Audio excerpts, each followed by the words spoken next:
Alright, I decided to do everything from the beginning and learn the IDEs first. The IDEs, not the IDEs.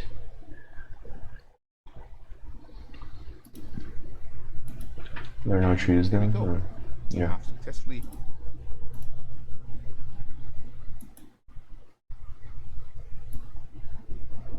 I think I'm gonna use this one that someone recommended to me on a previous stream, but I thought it was paid, but I went to check and there is a free version that has less has functions on it. So I'm gonna try this one. Seems better than Eclipse, and then maybe later on I'll learn Eclipse too for other projects that require more functions.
Control-Alt-T.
God damn, so many tips.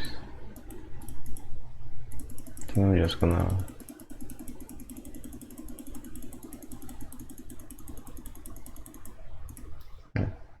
gonna start this.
Warning or an error. Let's invoke one of the most useful actions, show context section.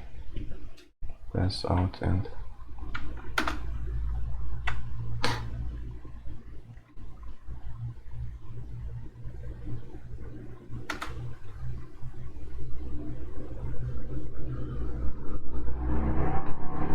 try to invoke show context actions every time you think there might be one solution or intention.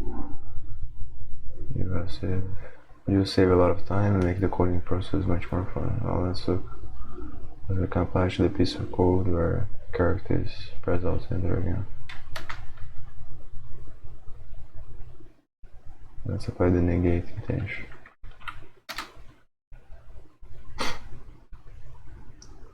Note that a lot of useful refactorings are not available via show context action.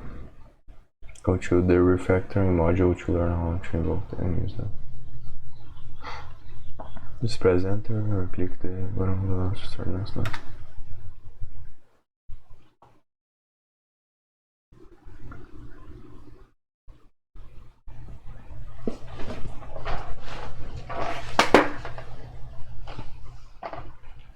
An action.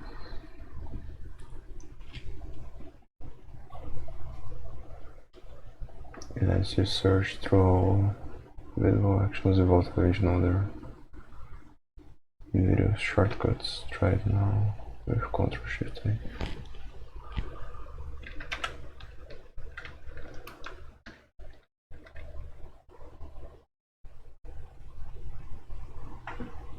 No.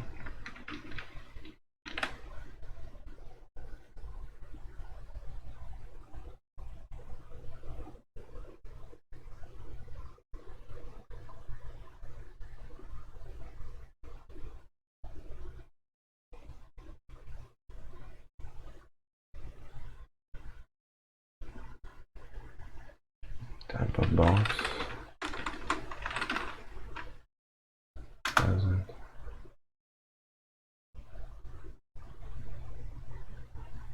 Escape is the backspace. What is escape character?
I don't know what escape character is.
escape, close.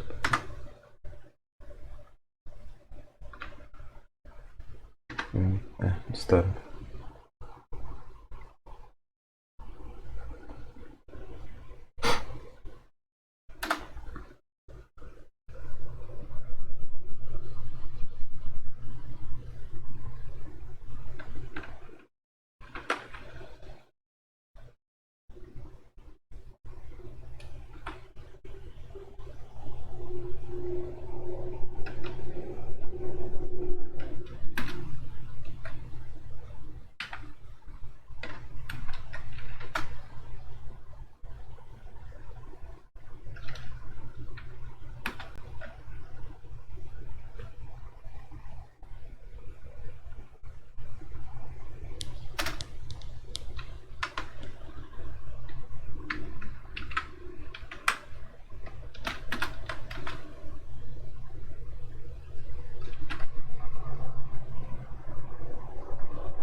Control Shift Enter completes.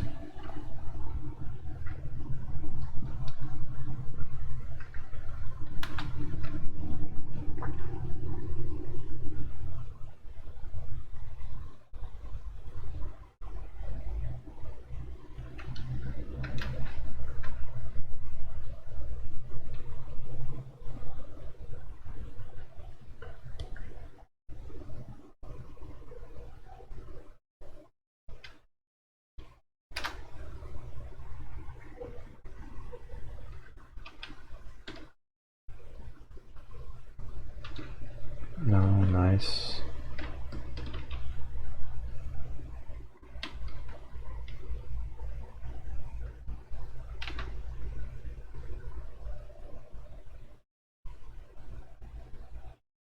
What's going on?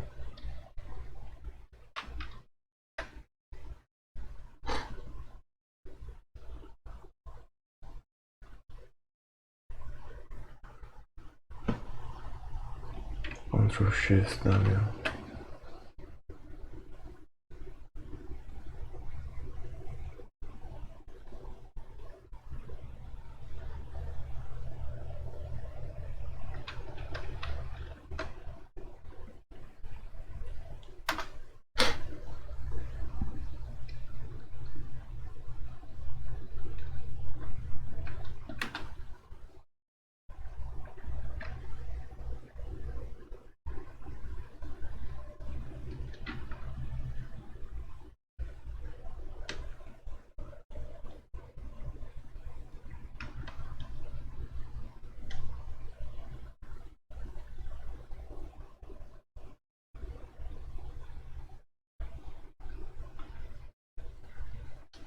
Why is not working?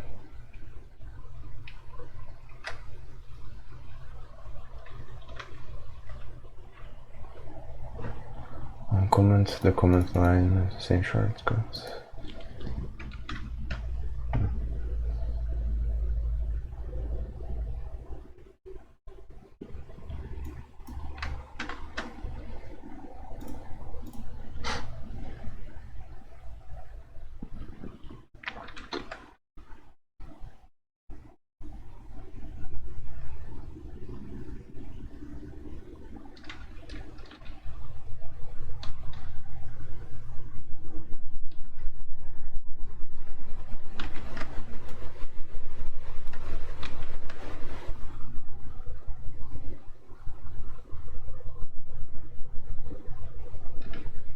I just did that.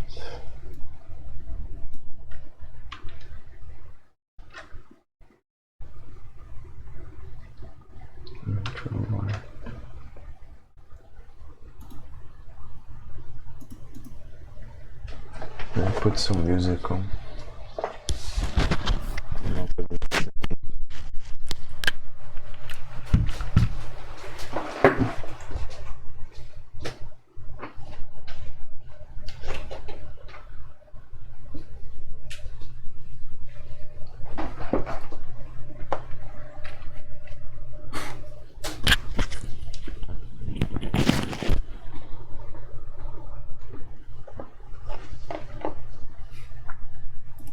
play this playlist that I got from the Botus live stream.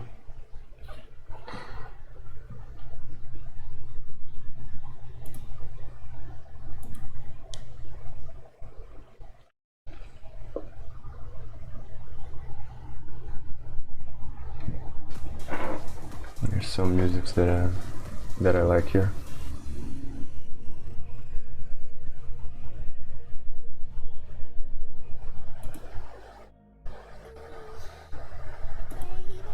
I think later I'm gonna try to figure out I tried to figure out how to make multiple files, but it didn't work. I had some problems. I think later on I might try to do that so I can play any music I want.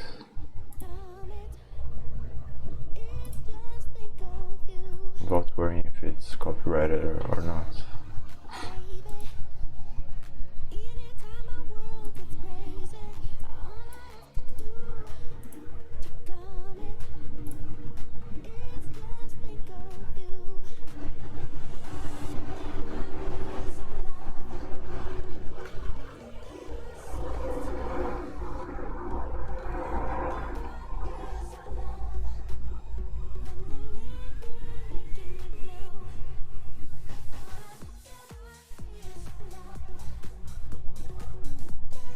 Maybe it's not the best to put this music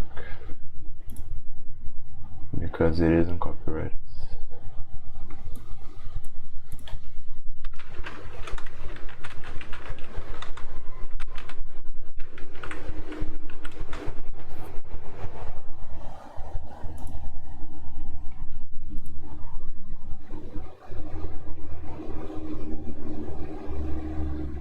Let's listen to this.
I don't like this music.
I think the language on mine is not English for some reason.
Shift enter.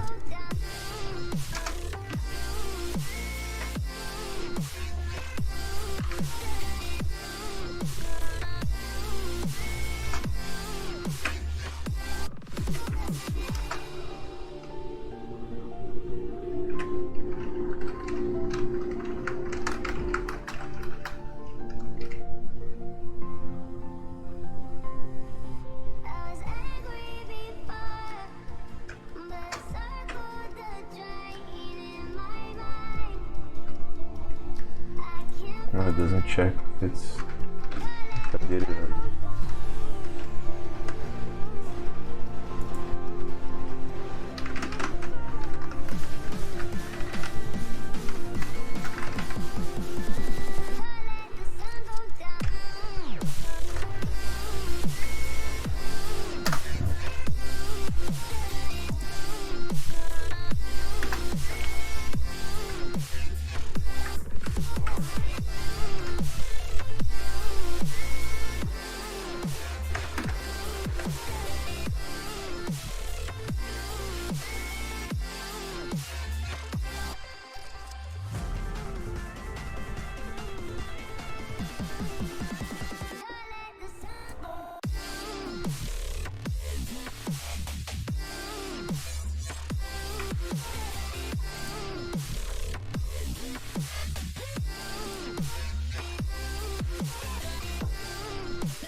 Control Alt.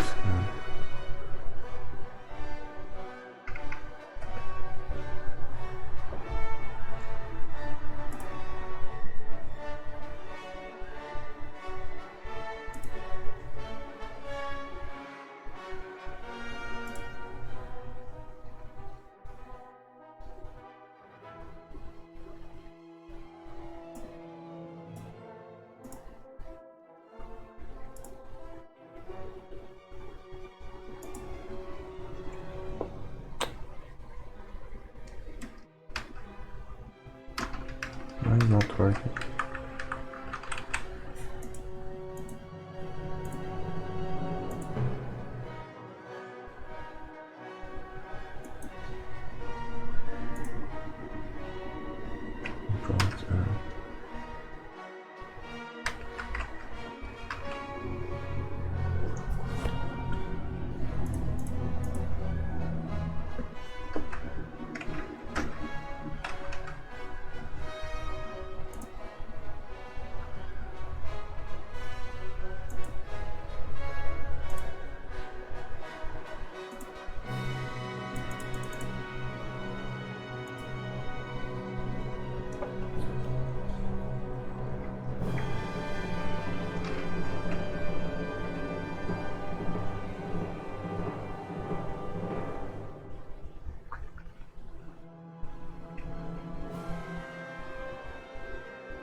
Hello.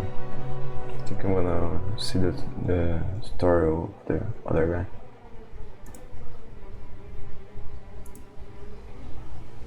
I don't know of these things.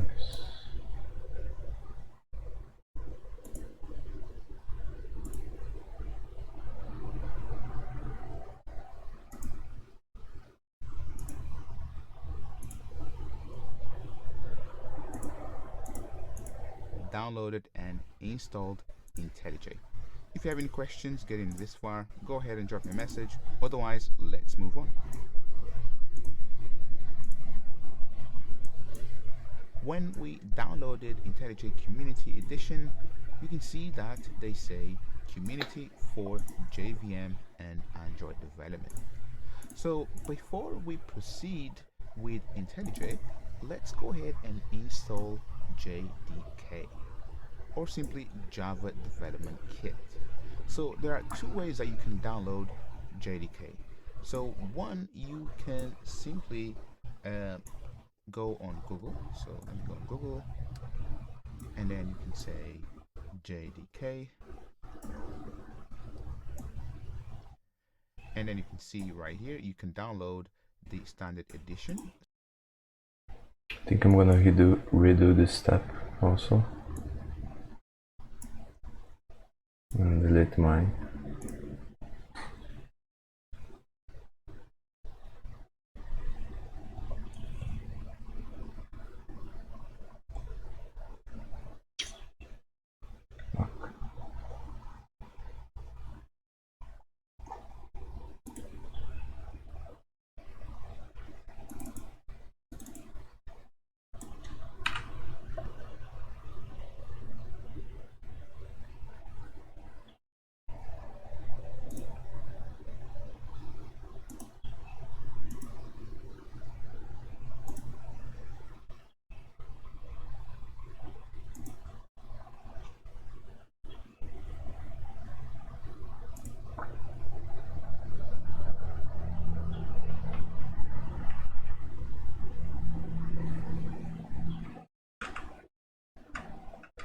Say JDK,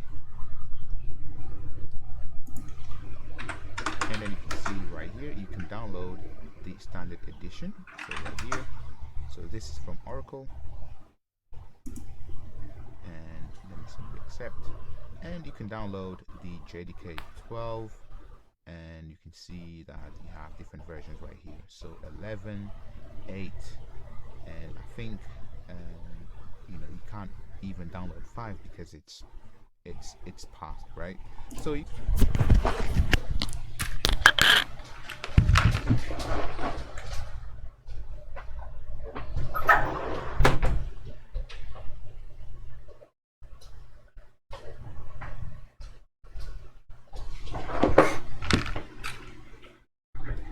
can download all of the versions right here, and then you have JDK machine, and then you can pretty much write code against any language that runs under the JVM. So what we're gonna do is install IntelliJ, and the best way for installing IntelliJ on a Mac computer, and if you're on Windows, you can download through this page right here, or you can simply also download OpenJDK. And the difference between JDK and OpenJDK is that OpenJDK is a free and open source implementation of Java platform. So it's open source, unlike the Oracle one, which, from Java 11, you pretty much need a license for it, right? So often people, use OpenJDK because it's much faster in terms of getting features out there, and I highly suggest you to use OpenJDK. So to download OpenJDK, go ahead and simply click on download and install OpenJDK, and I'm going to share all of the links so you can follow along. So right here you can see that you can download JDK 9 and later, 8, so you can see 8 right here, 7, 6, and I think that's about it, right? So the best way for downloading and installing for Mac OS users, and for Windows you can go ahead and either download OpenJDK or the one from Oracle, but I highly suggest you start using OpenJDK. So the best way for downloading for Mac users is if we open up Terminal. So let me open up iTerm actually, and let me send you this. So make sure that you have, so let me actually show you that I do have Brew. So Brew, and so right here, so the missing package manager for Mac OS or Linux. So make sure that you install Brew. So it's very easy. All you have to do is simply grab this line right here and then put it in your terminal. So go ahead and install Brew, and then what we're gonna do is, first what you need to do is simply say brew and then tap and then brew / and then cask download OpenJDK, getting features out there, and I highly suggest you to use OpenJDK. So to download OpenJDK, go ahead and simply click on download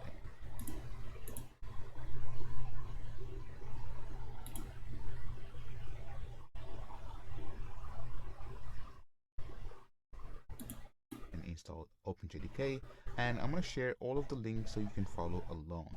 So right here you can see that you can download JDK 9 and later 8, so you can see 8 right here, 7, 6, and I think that's about it, right? So the best way for downloading and installing for Mac OS users, and for Windows you can go ahead and either download OpenJDK or the one from Oracle, but I highly suggest you start using OpenJDK. So the best way for downloading for Mac users is if we open up Terminal. So let me open up iTerm actually, and let me center this. So make sure that you have, so let me actually show you that I do have Brew. So Brew, and so right here, so the missing package manager for Mac OS or Linux. So make sure that you install Brew. So it's very easy. All you have to do is simply grab this line right here and then put it in your terminal. So go ahead and install Brew, and then what we're gonna do is, first what you need to do is simply say Brew and then tap on and then Brew / and then cask and then version. So this will allow you to install graphical user interface packages, so you can pretty much accept all terms and conditions through this.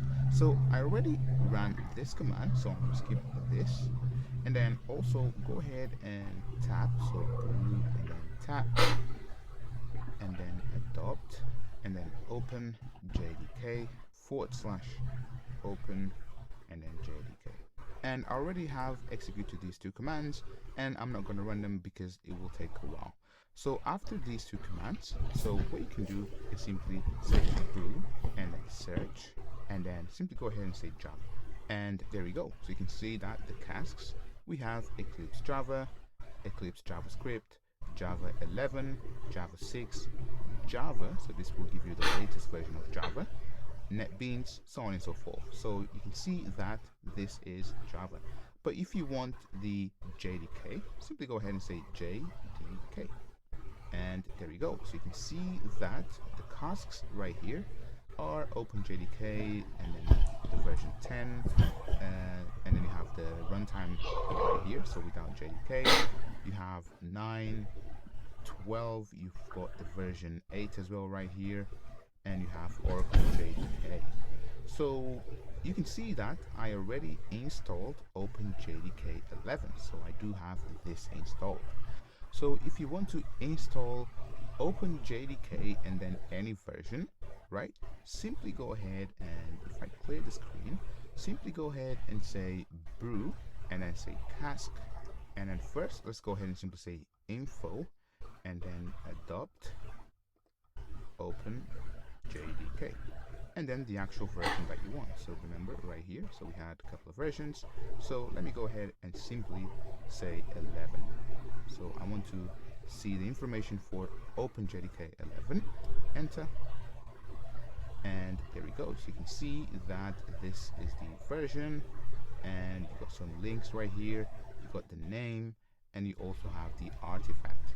So the way that you install this is simply by saying Brew cask and then install instead of info, and then adopt OpenJDK. So let me go ahead and press enter, and you can see that this is already installed on my machine, so it doesn't have to do anything else. So go ahead and follow these steps and install whatever version that you want for OpenJDK. Go ahead and download whatever version that you want for OpenJDK. So usually I would stick with the latest version, so 11 or 12, but I wouldn't go back to, let's say, 8, because everyone is moving away from older versions of JDK. This is all for now. If you have any issues getting this far, go ahead and drop me a message, and pretty much this is the best way for you to install JDK. So once everything is done, simply go ahead and on your terminal simply type java dash dash and then version, and you can see that the version that I have is OpenJDK 11.0.4 when it was released. So this version right here that I'm using, and you can see the runtime as well as the service, so VM adopt OpenJDK and the build. So if you have any questions getting this far, go ahead and drop me a message. And for Windows, as I said, the best way for you to install JDK for Windows is simply by coming on this page right here and follow these instructions. If you are stuck, go ahead and drop me a message and I'll be more than happy to assist. Next, let's go ahead and start using IntelliJ.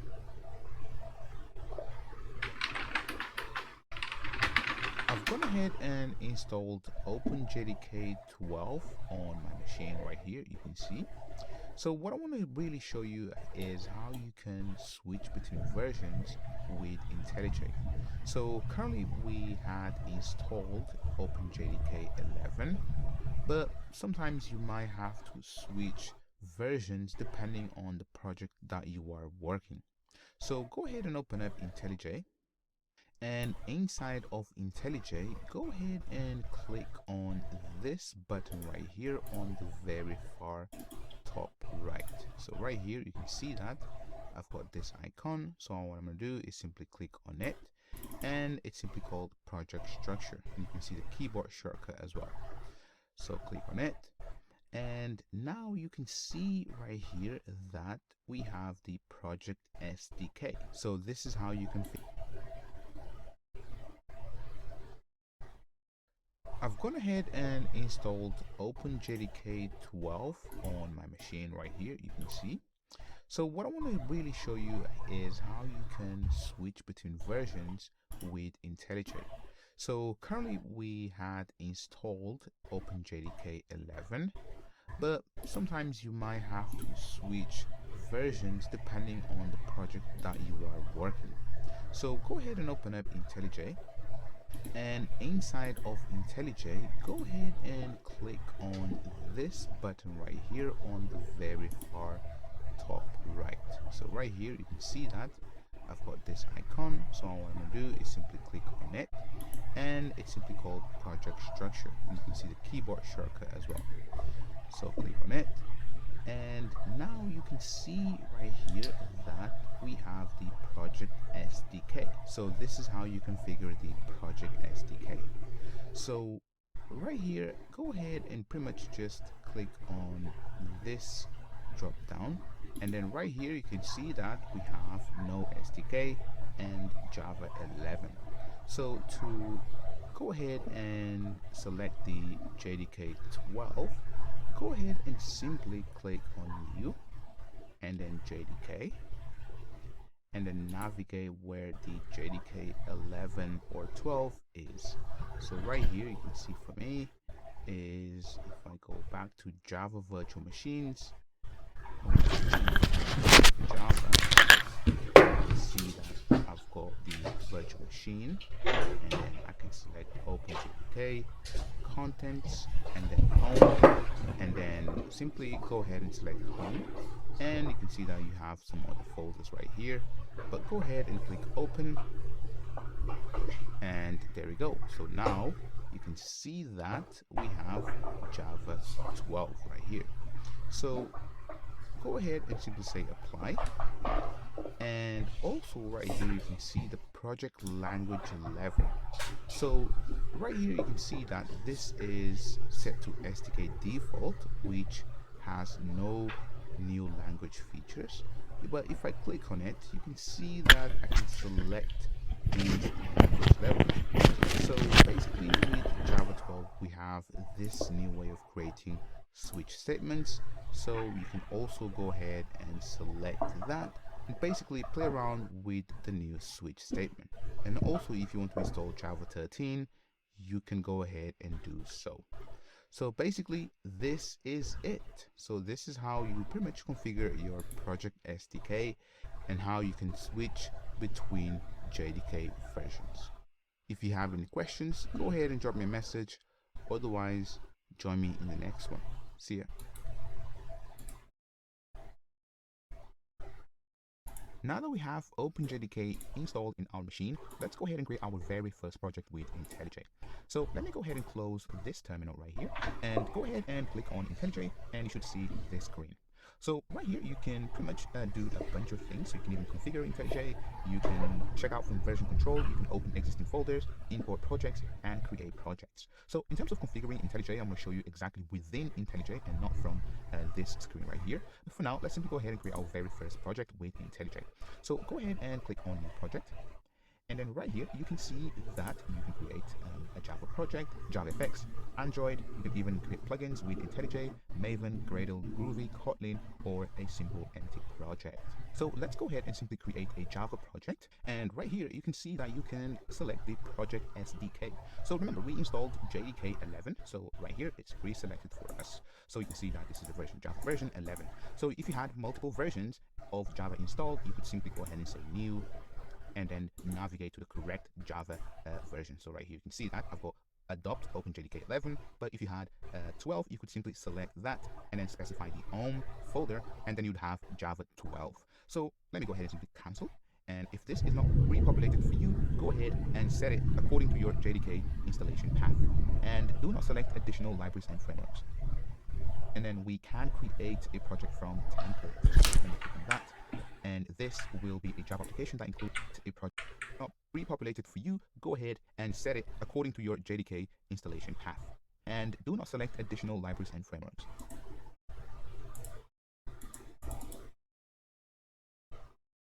So why was mine selected?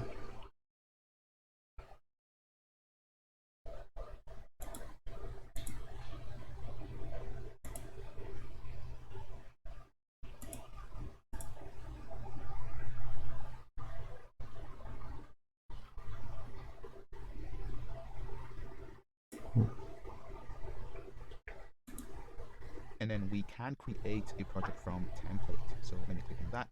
And this will be a Java application that includes a class with main method. So right here at the bottom. So let me go ahead and press next. Now let's go ahead and name this project. So let's go ahead and simply say my dash app for now. And right here, the project location, let's go ahead and change this. So I usually have every single project under a folder called code, and then inside you have all the projects. So make sure that you follow this pattern as well, so that you have everything organized. And then for the base package, go ahead and say com and then your company.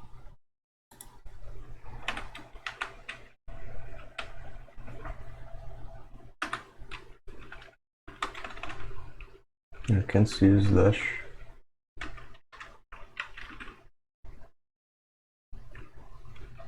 Backslash.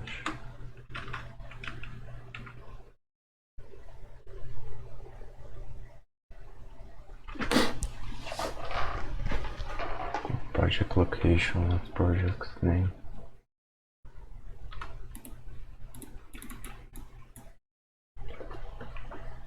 And then I change to mine.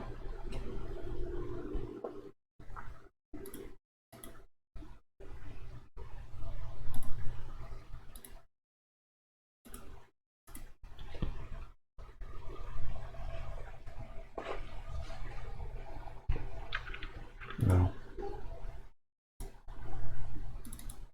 I'll create the file first.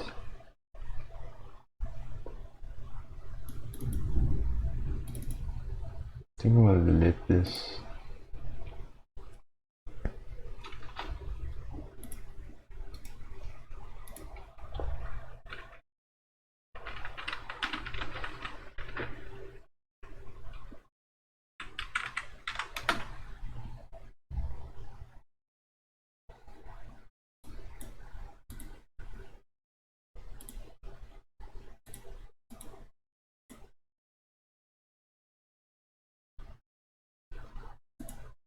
Name or try and think about a package name that makes sense. So usually it's com dot and then the company name, the project name, or something along those lines.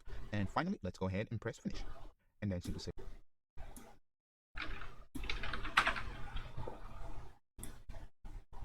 okay. And finally, let's go ahead and press finish. And then simply say,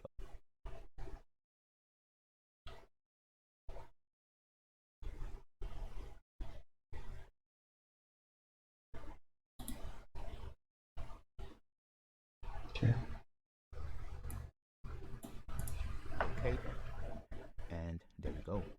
So you can see that we pretty much created our very first project with IntelliJ. So you can see that they offer you tips of the day. You can go ahead and pretty much just look at these tips to learn more about IntelliJ.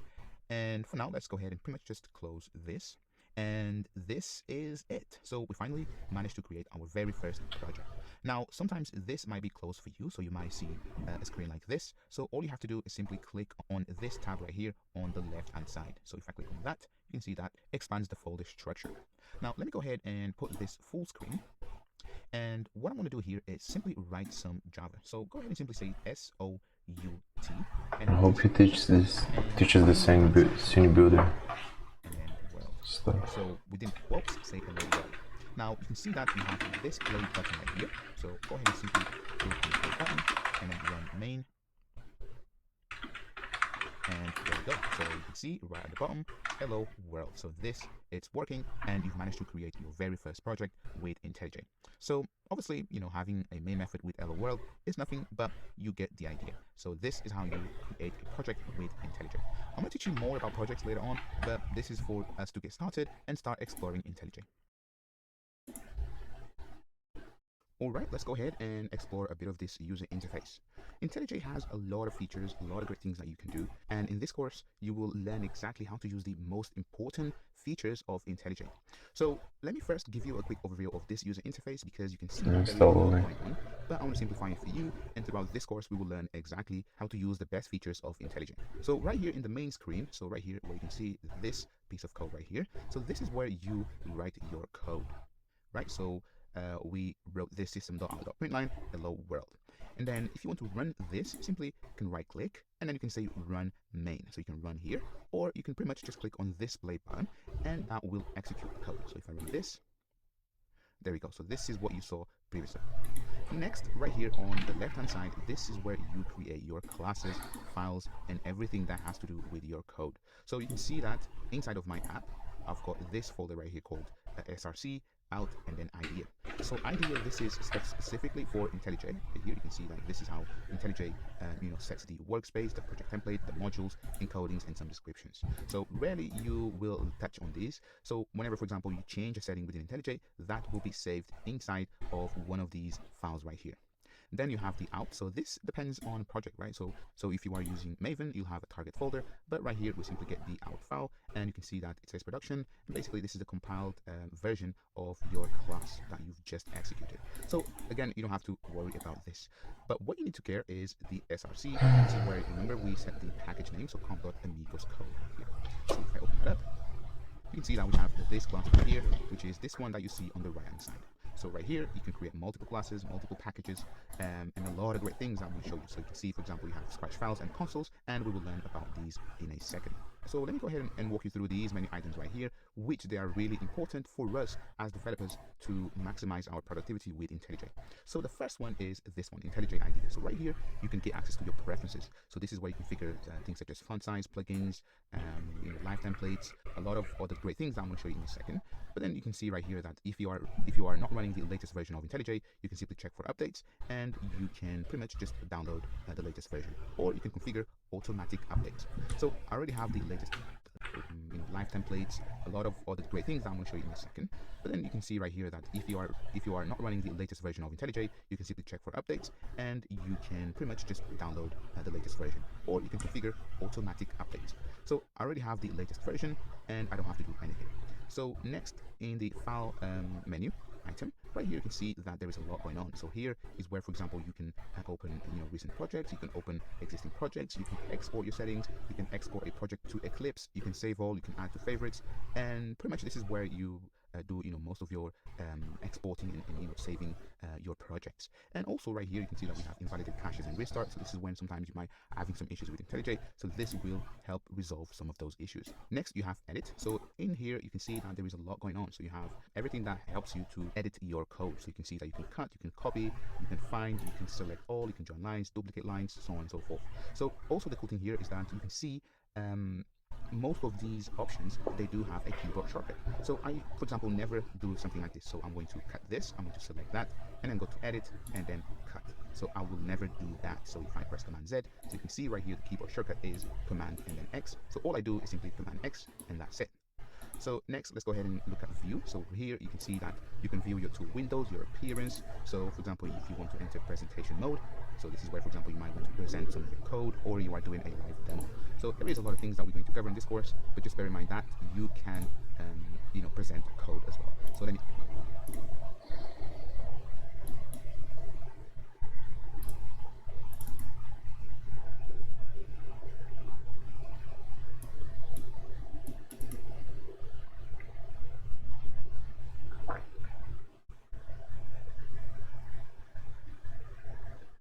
No, so now it's correct.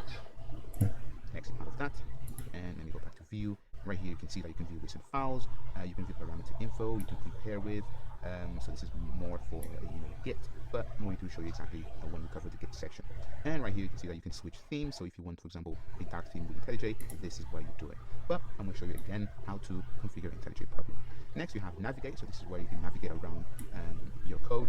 And as I said right here, so for example, if you want to search for classes, you press Command O, and if you want to go back, you press Command and then square brackets. And there is a lot of things that are really helpful that helps you navigate around your code base. Next you have some code. So this is where, for example, you can generate code, you can add comments, you can use statements up and down, and basically this helps you to write code faster. You have analyze, so this is where you can analyze your code. For example, you can show code coverage, so this is where you have some tests and you want to see whether you are meeting the minimum coverage percentage, right? So this is really, really important. Also you have refactoring, so this is where you refactor code. Again, this is very powerful. We will learn about that. Build, so this is where you build a project, you compile, you generate the ant build if you're using ant, and you can analyze your ABK. Next you have run, so this is where you run the application. So you can say run, debug, run with coverage, and you can edit configurations. You can also see here that you can toggle breakpoints. This is more for debugging purposes. You also have tools, so right here this is where you can switch tasks, you can save live templates, you can manage project templates, and you can generate your Java docs from here. And also you can see that you have some tools for Groovy Console and Kotlin. And then you have VCS, so this is mainly for Git integration, and I'm going to show you exactly how to use it because it's very, very powerful. And often you might not even need to use the terminal for using Git. And then you have Windows, so this is where you manage your window, so you can zoom in, you can store current location as default, you can restore, so if you've messed up your layout, you can restore, and you can see, for example, you have active tools, so on and so forth. So this also is really good. And then you can see that you can get some help. So this is a lot better than Eclipse so far. The day, you can see what's new with IntelliJ. You can contact support, submit a bug report, submit feedback, and do all the cool things. So this is pretty much a brief overview of all the options, more or less, but we're going to dive into these in detail throughout this course. Next, let's go ahead and learn how to configure IntelliJ according to our needs. Alright, let's go ahead and learn how to create a class with IntelliJ. So right here you can see that on the left hand side in the project section, so right here, you can see that we have our main class. And this main class simply has this main method, right? Called static void main, and some args. So right here, remember that we here, and you can see that it says hello world. So let's go ahead and quickly create a class with IntelliJ. So to create a class, you simply right click and then say new, and then you can see that we can create a bunch of other things. But what we are interested is a Java class. And you can even see that you can also create a Kotlin class, a Scratch file, so this is mainly for playing around, a package, and some other things. But for now, let's go ahead and create a Java class. And right here, you can see that you can pick between different class types. So you can pick an interface, an enum, annotation, or even a Java effects application. So for this, let's go ahead and simply select class, and then let's simply name this as product. And then press enter, and there we go. So now you can see that you have a public product. Now let's go ahead and simply create a field. So go ahead and simply say private, and then simply say string. So this is some Java, and let's give this product a field called name. Now let's also create a constructor. So public and then product, and this product will receive the name. And let's go ahead and say this dot name equals name. So this is some Java, and if you've never done Java, don't worry. So this is simply a POJO, a plain Java object that simply represents something in the real world. So in our case, it's a product. So now let's go ahead and define a getter. So we'll simply type get, and you can see that we have some auto completion. So go ahead and simply press enter, and there we go.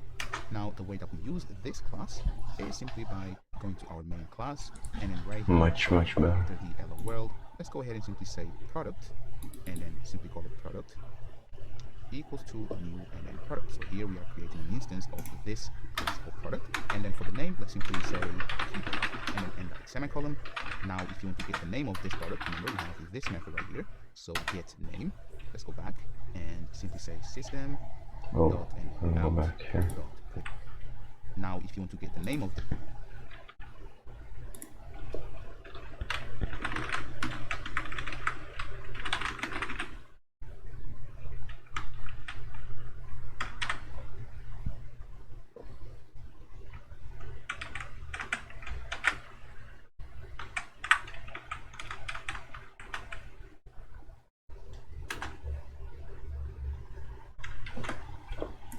this product, remember we have this method right here.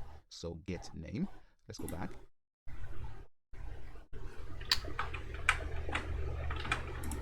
After the hello world, let's go ahead and simply say product, and then simply call it product equals to new and then product. So here we are creating an instance of this class called product, and then for the name, let's simply say keyboard, and then end that with semicolon. Now if you want to get the name of this product, remember we have this method right here. So get name. Let's go back and simply say system dot and then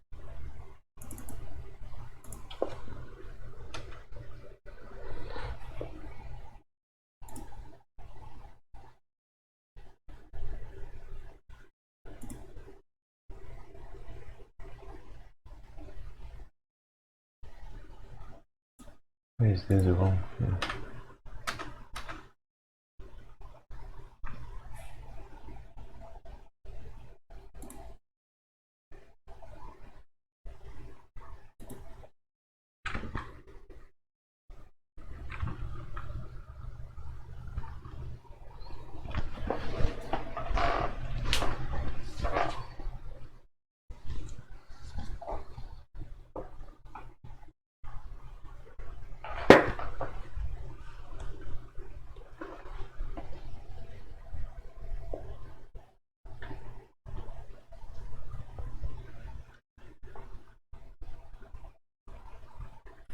Unnecessary semicolon.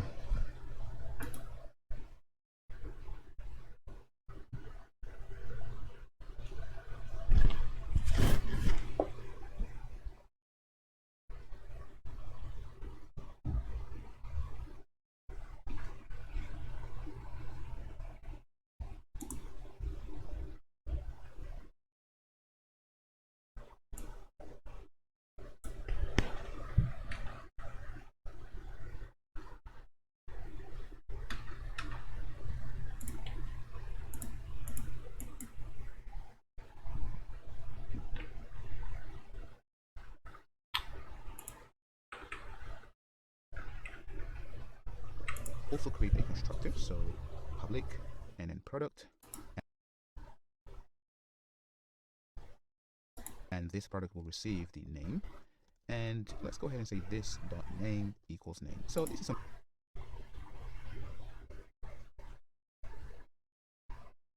Java, and if you've never done Java, don't worry. So this is simply a POJO, a plain Java object that simply represents something in the real world. So in our case, it's a product. So now let's go ahead and define a getter. So we'll simply type get, and you can see that we have some auto completion. So go ahead and simply press enter, and there we go.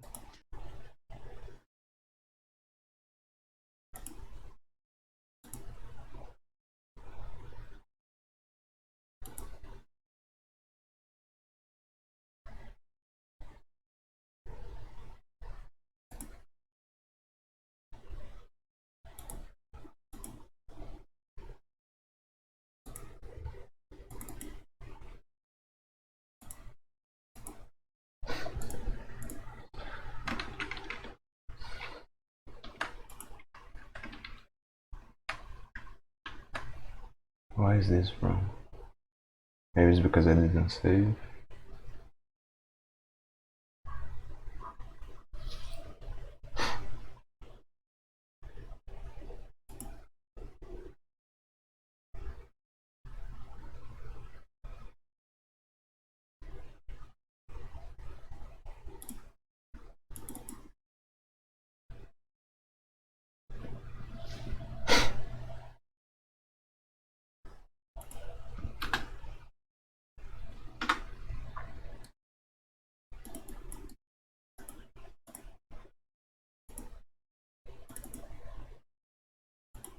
Now, the way that we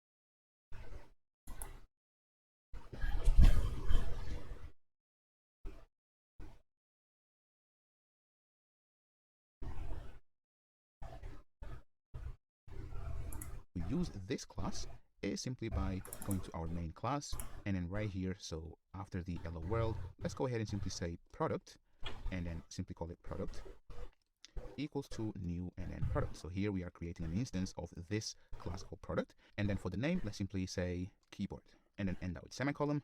Now, if you want to get the name of this product, remember we have this method right here, so get name. Let's go back and simply say system dot out dot print line, and then simply say product dot and then get name. And what I'm going to do now is simply run this class again, so the main one. And there we go. You can see that you have a keyboard right here. So you have hello world, and you also have keyboard. So this keyboard comes from this class that we've instantiated right here, named product. And this is how you create a Java class with IntelliJ. So as you saw, you can create not only a Java class, but you can also create Kotlin, a file, a package, and so on and so forth. So this is all for now. Join me in the next one. Let's quickly learn how to create a package with IntelliJ. A package is simply a way for you to organize your code. So in your code base, you might have different packages to represent different parts of your application. So right here, remember that we created this class called product. So let's actually go ahead and create a package for it and then place it inside. Because usually you wouldn't structure your classes like this. So for example, if you had 1,000 classes, you wouldn't put them inside of com.amigos code. So com.amigos code is the main package, and then inside you can have sub packages. And basically a package is simply a folder, right? So let's go ahead and simply right click and then say new, and then right here go ahead and create a new package. And you can see that it starts with com.amigos code dot, and this is because the package that we are about to create will be inside of com.amigos code. So let's go ahead and name this as model. So this is a model for this simple application. So go ahead and press OK, and you can see that we have the model package right here. So I can actually go ahead and create a class right here and then say product, copy and paste, so on and so forth. But what we can do is simply take this class right here called product and then drag inside of model. And right here you can see that we have this move dialog, and basically this dialog allows us to refactor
other classes that use this class called product. So usually the main thing that you would do is simply change the actual import statement. So let me go ahead and simply say refactor, and there we go. So now you can see that inside of the model we have product. So we could also go ahead and create a new package so you can see exactly how this would go about. So let's go ahead and simply say that this would be the actual service. So service package, and inside of this package, oh actually sorry, let me just go ahead and press refactor and then rename. So packages, they should always start with lowercase. So it's actually good for me to mention that to you. So they should always begin with lowercase, and you should avoid any camel casing whatsoever. So let me go ahead and refactor this, and this now changes it to lowercase service. So inside of this service package, this is where, for example, you would put code that does business logic for your application. So we're not going to create a new class for the service, but just going to see how to structure your code using packages. So go ahead and open up the main class, and right here you can see that before we didn't have this import statement. And the reason why we didn't have this import statement was because product was in the same package level as the main class. So in fact, if I go ahead and put it back as it was before, so I've just dragged it into the parent package and then refactor, let me go back to main, you can see that the import goes away. So as soon as I put it back into model and then go back to main, you can see that now we have this import statement. So in fact, if I remove this import statement, we get a red error saying that we need to import this class. So go ahead and simply press import class, and there we go. And this is how you use packages with IntelliJ. All right, let's go ahead and learn how to set up and configure. Let's quickly learn how to create a package with IntelliJ. A package is simply a way for you to organize your code. So in your code base, you might have different packages to represent different parts of your application. So right here, remember that we created this class called product. So let's actually go ahead and create a package for it and then place it inside, because usually you wouldn't structure your classes like this. So for example, if you had 1000 classes, you wouldn't put them inside of com.amigos code. So com.amigos code is the main package, and then inside you can have sub packages. And basically a package is simply a folder, right? So let's go ahead and simply right click and then say new, and then right here go ahead and create a new package. And you can see that it starts with com.amigos code dot, and this is because the package that we are about to create will be inside of com.amigos code. So let's go ahead and name this as model. So this is a model for this simple application. So go ahead and press OK, and you can see that we have the model package right here. So I could actually go ahead and create a new class right here and then say product, copy and paste, so on and so forth. But what we can do is simply take this class right here called product and then drag inside of model. And right here you can see that we have this move dialog, and basically this dialog allows us to refactor other classes that use this class called product. So usually the main thing that you do is simply change the actual import statement. So let me go ahead and simply say refactor, and there we go. So now you can see that inside of model we have product. So we could also go ahead and create a new package so you can see exactly how this would go about. So let's go ahead and simply say that this would be the actual service. So service package, and inside of this package, oh actually sorry, let me just go ahead and press refactor and then rename. So packages, they should always start with lowercase. So it's actually good for me to mention that to you. So they should always begin with lowercase, and you should avoid any camel casing whatsoever. So let me go ahead and refactor this, and this now changes it to lowercase service. So inside of this service package, this is where, for example, you would put code that does business logic for your application. So we're not going to create a new class for the service, but I just want you to see how to structure your code using packages. So go ahead and open up the main class, and right here you can see that before we didn't have this import statement. And the reason why we didn't have this import statement was because product was in the same package level as the main class. So in fact, if I go ahead and put it back as it was before, so I've just dragged it into the parent package and then refactor. Let me go back to main.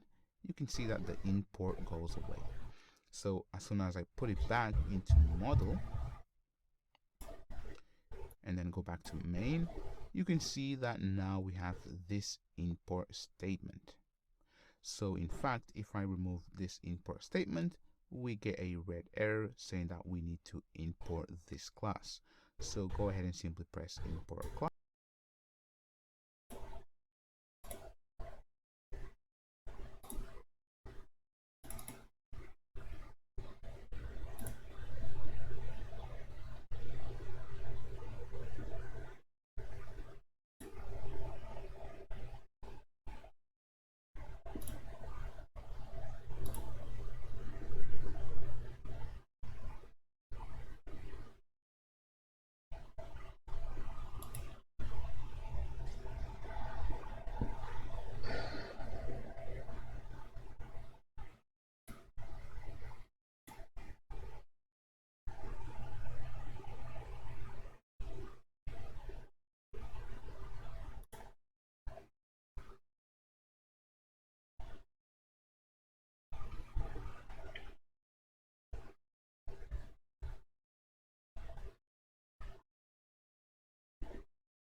this is how you use packages with IntelliJ.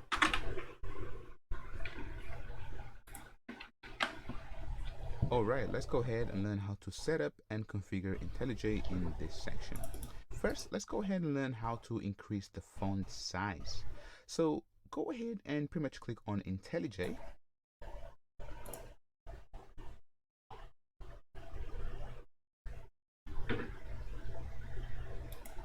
And then go to Preferences, or you can see the keyboard shortcut Command and then comma. So I'm going to click on Preferences, and then right here you can see that we have a bunch of options. So you have Appearance and Behavior, Key Map, Editor, Plugins, Version Control, so on and so forth. So this is how you configure everything within IntelliJ. So first, let's go ahead and expand the Editor section, and then you can see that we have Font. And you can see the default font is 12. So what I want to do is increase this for you so you can see exactly, properly. So let me go ahead and increase this to 20.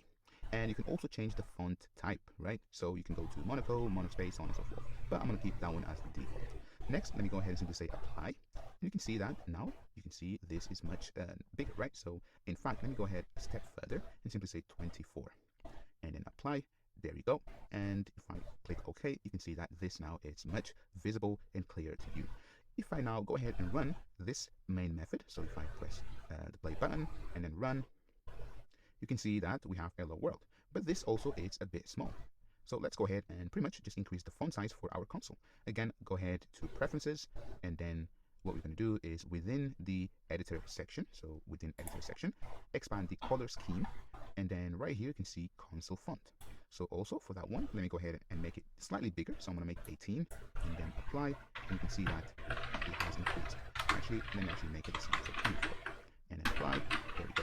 So the reason why I'm making it so big is so that you can see exactly things properly. But usually I don't code with really font sizes. So I usually go with 12 or 14. But I just want to show you that you can increase the font size, and also for you to follow along will be much easier.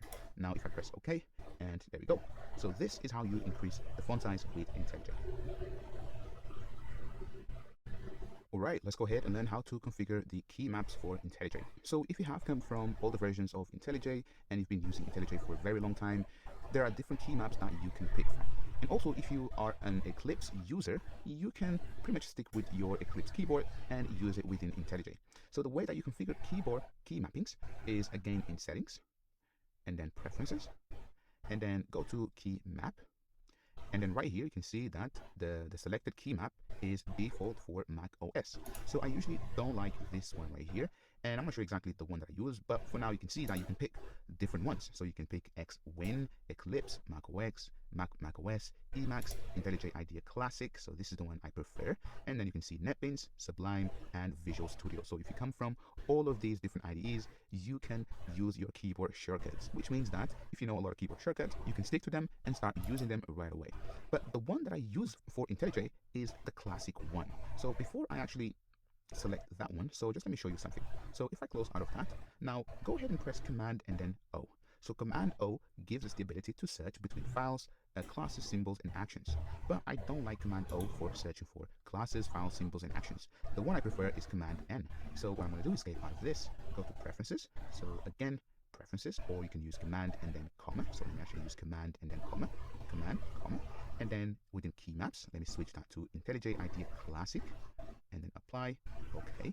Now if I press Command O, this gives me a different option, and that's the one that I'm used to. Now the way that I do search for classes, files, symbols is by pressing Command and then N. You can see now I get the keyboard shortcuts that I prefer. Now go ahead and select the keyboard shortcut that you prefer, but for following along throughout this course, go ahead and pick the classic, and I can guarantee that by the end of this course, you will love the classic keyboard key mappings. This is all for now. If you have any questions, go ahead and drop a message. Otherwise, let's move on. Let's go ahead and learn how to switch themes within IntelliJ. So there are 3 themes that you can use within IntelliJ. So you have the white one, and this is the one that I'm using. And then you have the dark, and then you have high contrast. So usually if you spend hours and hours coding, I suggest you switch to the dark theme because it doesn't hurt your eyes as much as if you are using the white theme throughout the day. So the way that you switch themes within IntelliJ is go to View, and then you can see right here, Quick Switch Theme. So click on that, and then go ahead and pick either color scheme or look and feel. So both of those will work. So 1 or 5. So let me go ahead and pretty much just pick one. And then right here, you can see that you can select between 3 color schemes. So you have the default, which is the white one, and then you have Dracula and high contrast. So let me go ahead and switch to Dracula, and pretty much just say yes. And there we go. Now you can see that I'm using the dark theme. And to be honest, this is my preferred theme if I'm doing long hours, because my eyes do not hurt as much as if I use the white throughout the day. And to be honest, it's really, really, really good, this theme. You can also switch between the high contrast. So if I go to view and then quick switch scheme, and then this time let me go ahead and pick 5, so look and feel, and then go ahead and pick high contrast. So you can see that the colors do invert and you have this high contrast look. Personally, I don't like this one, but I've seen people using it. It really depends on what you like. So let me go ahead and switch to the white one, because I think it will be easy for you to follow along throughout this course. So switch scheme, and also you can see the keyboard shortcut right here. So let me go ahead and pretty much just select it, and then color scheme, and let me stick to the default, and then yes, and there we go. Finally, you can also install themes and color themes that don't ship with IntelliJ. So let me go ahead and show you that. Right here, you can see that if you go to plugins, JetBrains.com, and then search for Material UI, you can install this theme right here, which is actually loads of different. You can also select color themes. So this is the actual color theme for your editor, so where you write code. So you can see that you can select from a bunch of different themes, and to be honest, they all look awesome. So there we go. This is how you switch themes within IntelliJ. Go ahead and select the one that you prefer. Just follow the simple white switch. Alright, so far you've been seeing that I've been actually using these items right here, and then if I want to go to preferences, I go here, or if I want to switch to things, here, quick switch scheme. This is, not really productive, because the way that you should be using IntelliJ is by using the learning keyboard shortcuts. So because there is a lot of functionality out there, what I recommend you is to install a plugin that will help you to memorize these keyboard shortcuts. And also when I use them, you can see them right away. So what I want you to do is to go to IntelliJ, and then preferences, or you can simply press Command and then Command. And then right here, go to plugins. And then within plugins, go ahead and search for Presentation Assistant. So this very first one right here. Go ahead and install, and then accept. And then let me restart my IDE. Restart. And there we go. If I close this, now go again to Preferences, and then within Preferences, go ahead and search for Presentation Assistant. Presentation. There we go. And right here, you can see that you can customize a few things. You can customize the font size, the display duration, whether you want center, left, or right, and then the vertical alignment. But more important, go ahead and change this according to your key mapping. So remember, the key mapping that we are using is IntelliJ IDE Classic. So go ahead and change this to IntelliJ IDE Classic. Now apply. Okay. Now watch this. Let's say that you want to learn the keyboard shortcut for cutting this line. So remember, you have to go to, actually you select this, and then you go to Edit, and then right here you can see the cut, so it's Command X. There we go. Now at the bottom you can see the keyboard shortcut for cutting, which is really, really great. Now if I press Command Z, you can see that you can see the keyboard shortcut that I've just used. So Command Z. And also the cool thing about it is that you can see the same keyboard for Windows. Now let me go ahead and show you that. So let's say that we want to refactor this by simply putting into a variable. We haven't learned about refactoring, but for now, let me go ahead and press Option, Command, and then V. And you can see the keyboard shortcut down below for both macOS and Windows. So this is awesome. So let me go ahead and simply say hello and then world, and then press enter, and there we go. Now if I want to inline this again, i.e. put it as it was before, I can also use a keyboard shortcut. And for now, let me go ahead and press Command, Option, and then N. And then you can see the keyboard shortcut down below for both Mac and Windows. So now you can follow along and learn the keyboard shortcuts as I teach. Now let me go ahead and simply say do not show this, and I want to inline all variables and remove the variable one occurs refactor, and there we go. And one last thing that I want to point out is if you come from NetBeans or Eclipse, so you can simply go ahead and configure Presentation Assistant to show you the corresponding keyboard shortcut. So if I press Command and then comma, and then within Presentation Assistant, you can see the alternative key map. So right here, go ahead and change this to, for example, let's say you want to run the one for Eclipse, and then you can change the description, apply, and then whatever action that you do, it will show you the corresponding keyboard shortcut for Eclipse. You can also change it to NetBeans and Sublime and all of these options right here. This is all for now. If you have any questions, go ahead and drop me a message. Otherwise, let's move on. Alright, in this section, let's go ahead and learn how to navigate our way around searching through files with IntelliJ. So what we need to do first is to navigate to the home of this code, and then find this repository, Spring Boot React Full Stack. And the reason why I want you to check out this repo is because there is a lot of classes and content that we can use within IntelliJ. So I'm going to leave a link in the description of this video so you can easily access this. So go ahead and pretty much click clone or download, and then grab this URL, and go back to IntelliJ. And then right here where you see the VCS, you can go ahead and pretty much click on that, and then you can see that we can check out from version control, and then we can select Git. So right here, if I paste the URL, and what I'm doing,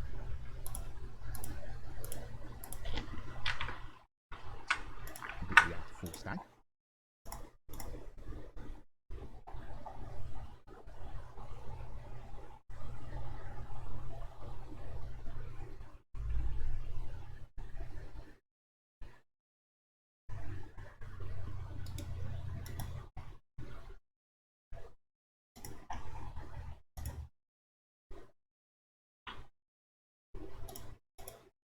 And the reason why I want you to check out this repo is because there is a lot of classes and content that we can use within IntelliJ.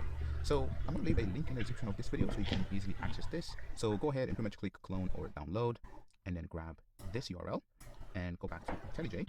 And then right here where you see the VCS, you can go ahead and pretty much click on that, and then you can see that we can check out from version control, and then we can select Git. So right here, if I paste the URL and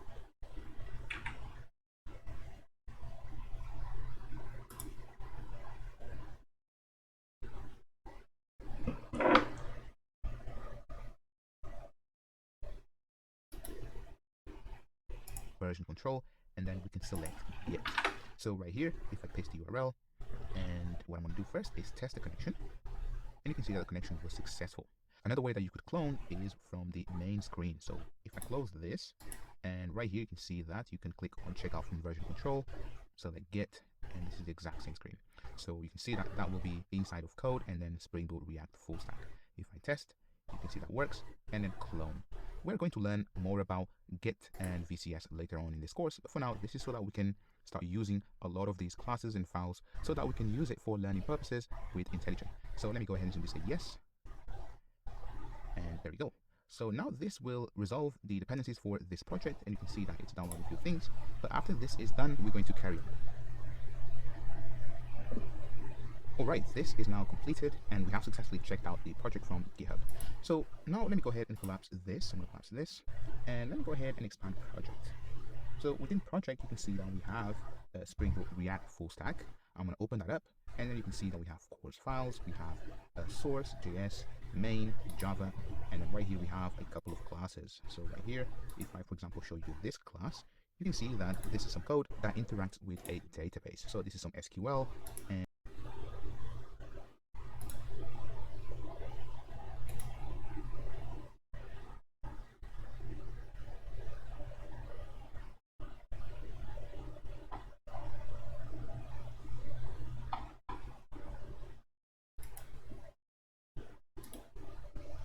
Where is the things that he's talking about?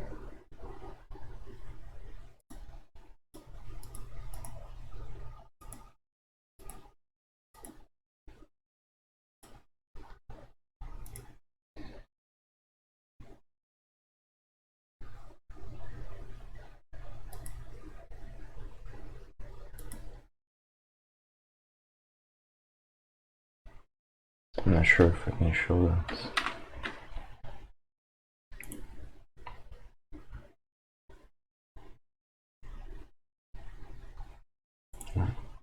Okay.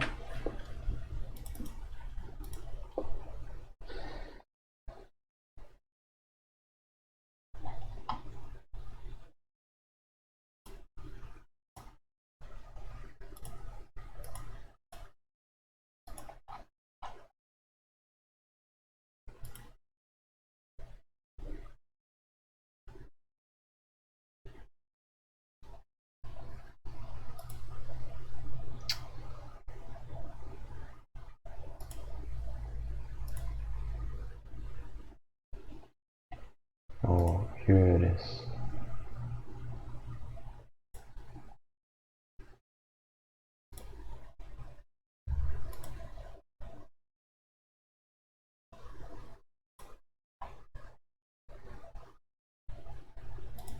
So how do I open up this thing?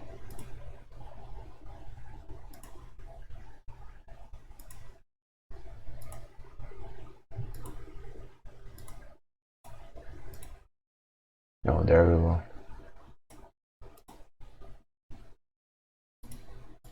and this is using So I want to main.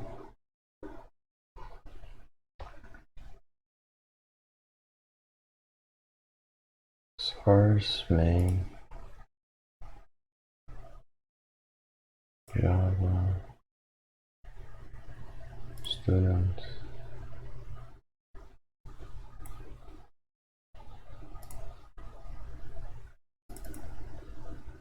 There we go. this class right here, which simply allows us to perform some operations against the database. But you don't have to learn none of this because I'm just going to show you exactly how we're going to navigate around and search for files using IntelliJ. So let me close this. So let me press on X right here, and if I expand these packages, so let me also expand this resources right here. So let's say that you want to search for everything, right? So you want to search everywhere. And in fact, you can see the keyboard shortcuts are really in front of me, right? So you can see search everywhere, pretty much just simply double press the shift. So I'm going to press shift 2 times, and you can see that I'm searching everywhere. So let's say that you want to search for a class called data and then source. You can see, or actually source, so data, source, you can see that I'm searching for data source. So if I press enter, you can see that inside of this class right here. So if I close this right here, so searching everywhere really, it's really helpful because, let me just press again, you can pretty much just, say, for example, application dot and then YAML, and you search everywhere. So this is really great where you don't know what you are searching for. But if you know what you're searching for, you can narrow down the search. So right here, you can see that we are searching everywhere. So this is all. But we can search for classes, files, symbols, and actions. So let me just close out of that. So if you want to search for classes, simply press Command and then N. And you can see that now I'm searching for classes. So if I say API and then exception, you can see that I'm getting the API exception class right here, and I can pretty much just navigate into it. So if I close this again, so if I press Command N, you can see that I do get the previous search. But let me go ahead and remove this. And another way of you searching for classes is that you don't have to type the fully qualified class or the entire class name, right? So for example, you see that we have a class right here called Student Data Access Service. So I can simply say student and then access and then service. And you can see that I'm saying SAS, and IntelliJ knows exactly how to search for, because it's using the search for classes matching a specific pattern using camel case. So right here, if I say D, you can see that I highlighted SDAS, so Student Access Data Service. So the same way, if you want to search for API exception handler, you can simply say A and then E and then H, right? API exception handler. So this is really, really helpful because sometimes you might have thousands of classes and you want to be able to search for your classes easily, so you can pretty much just search like that instead of the full name. So I use this quite a lot. So next, you can search for files. So right here, you can see files. So you can also switch between, what you are searching for by pressing the tab command. So right here, you can see that now it switched to tab. But if you want to search for files right immediately, you can simply escape out of this and press Command Shift and then N. So right here, you can see that now I'm searching for files. So let's go ahead and simply say application and then YAML, and you can see that this is only files. So right here, inside of DB migration, you can see that I've got some SQL files. Let's say that I want to search for all SQL files. I can say star and then .SQL, and you can see that I get all the SQL files within my project. So this is really, really powerful. So this is all for this video. If you have any questions on how to search, go ahead and drop me a message. Otherwise, let's move on. Another powerful way of searching for words and regular expressions and patterns is by pressing Shift, Control, and then F. So find in path allows you to search pretty much everywhere. So you can see right here the directory. So right here I can say I want to search only in test, or in a module, or in the entire project. So let's say that I want to search, for example, for the word hello. So you can go ahead and say hello, and you can see that these are the places where hello is being used. So you can also match case. So let's say that I want to search to everywhere where hello starts with H, and obviously this doesn't match. You can also search for a regular expression. So let me go ahead and switch that. And right here, so let's go ahead and add a regular expression. So let's go ahead and simply say dot and then star, and then followed by at, and then followed by anything, and then star. And you can see that we found a bunch of things, right? So we can go ahead and narrow this down to anything that ends in .com. So this would be plus, and you can see that search true, and then hello@gmail.com. So this is our search. So again, this is very powerful. I use it quite often. You can also add a file mask, so anything that ends in .java or let's say .js. You can see that we have a bunch of JavaScript here as well. So this is really powerful. I use it all the time, and if you want to narrow down to a specific folder, simply select the folder that you want to search. So let's go ahead and search in exception, and let me go ahead and open up a class here. So let's say that you want to search for bad request within exception. So if you close that and that, so within this well, it's probably because it has the best version, the paid version. Say bad request, and there we go. It only narrows down the search within the directory, and this is a very powerful way of searching. And the keyboard shortcut once more is Shift, Control, and then F, and you can see right at the bottom for both Windows and Linux as well. Alright, let's go ahead and learn about the file structure. So go ahead and open up any class really. I'll close this. Open up the student controller. And right here you can see that we have some code, right? So usually if you have a class, so a very long class, and you pretty much just want to, get the file structure, i.e. view, the methods, the methods, you can simply do that by pressing this file structure tab right here, which is a bit hidden, but if I click on that, you can see that I can see the file structure. So here, this is the class, and then we have a constructor, and right here we have a couple of methods. So you can see that you can navigate. Simply get the file. All right, let's go ahead and learn about the file structure.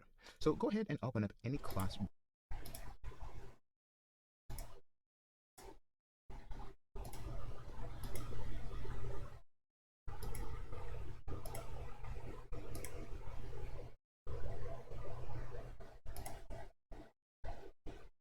Really, so in my case, I'm going to open up the student controller. And right here, you can see that we have some code, right?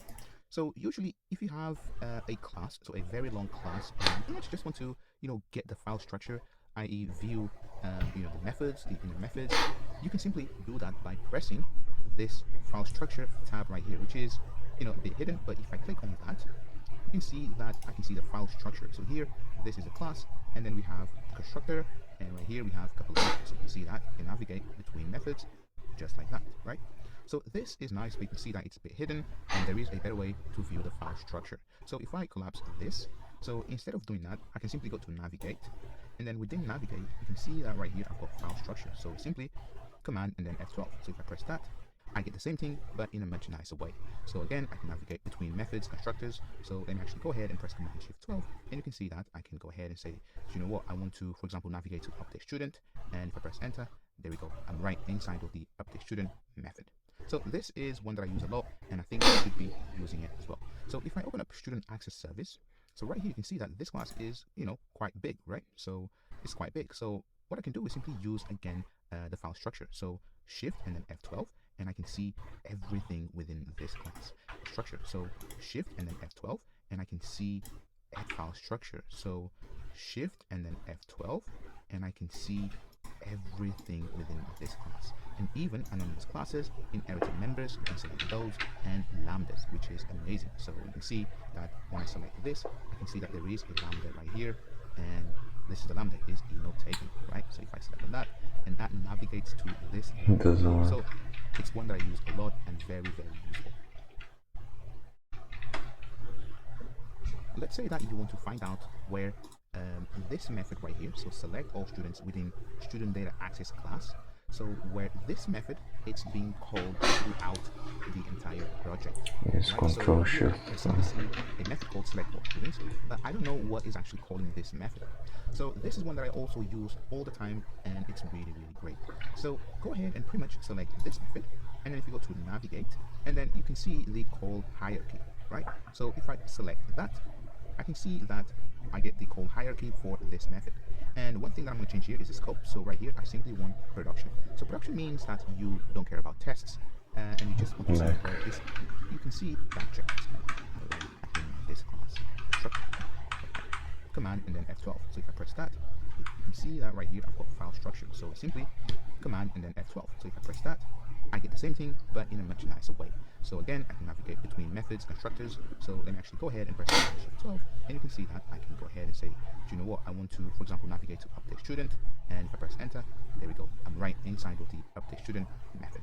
So this is one that I use a lot, and I think you should be using it as well. So if I open up student access service, so right here you can see that this class is, quite big, right? So it's quite big. So what I can do is simply use the file structure. So Shift and then F12, and I can see everything within this class, and even anonymous classes, inherited members, you can select those, and lambdas, which is amazing. So you can see that when I select this, I can see that there is a lambda right here, and this is the lambda is note taken, right? So if I select on that, and that navigates to this lambda right here. So it's one that I use a lot and very, very useful. Let's say that you want to find out where this method right here, so select all students within student data access class. So where this method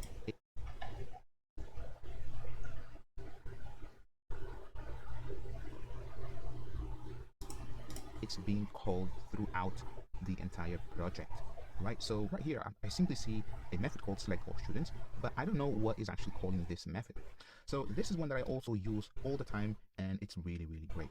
So go ahead and pretty much select this method, and then if you go to navigate, and then you can see the call hierarchy, right? So if I select that, I can see that I get the call hierarchy for this method. And one thing that I'm going to change here is the scope. So right here, I simply want production. Production means that you don't care about tests, and you just want to see where this is being used everywhere else tests. So if I select production, and there we go. So now right here, you can see that this is the method select all students. It is being called from the student service.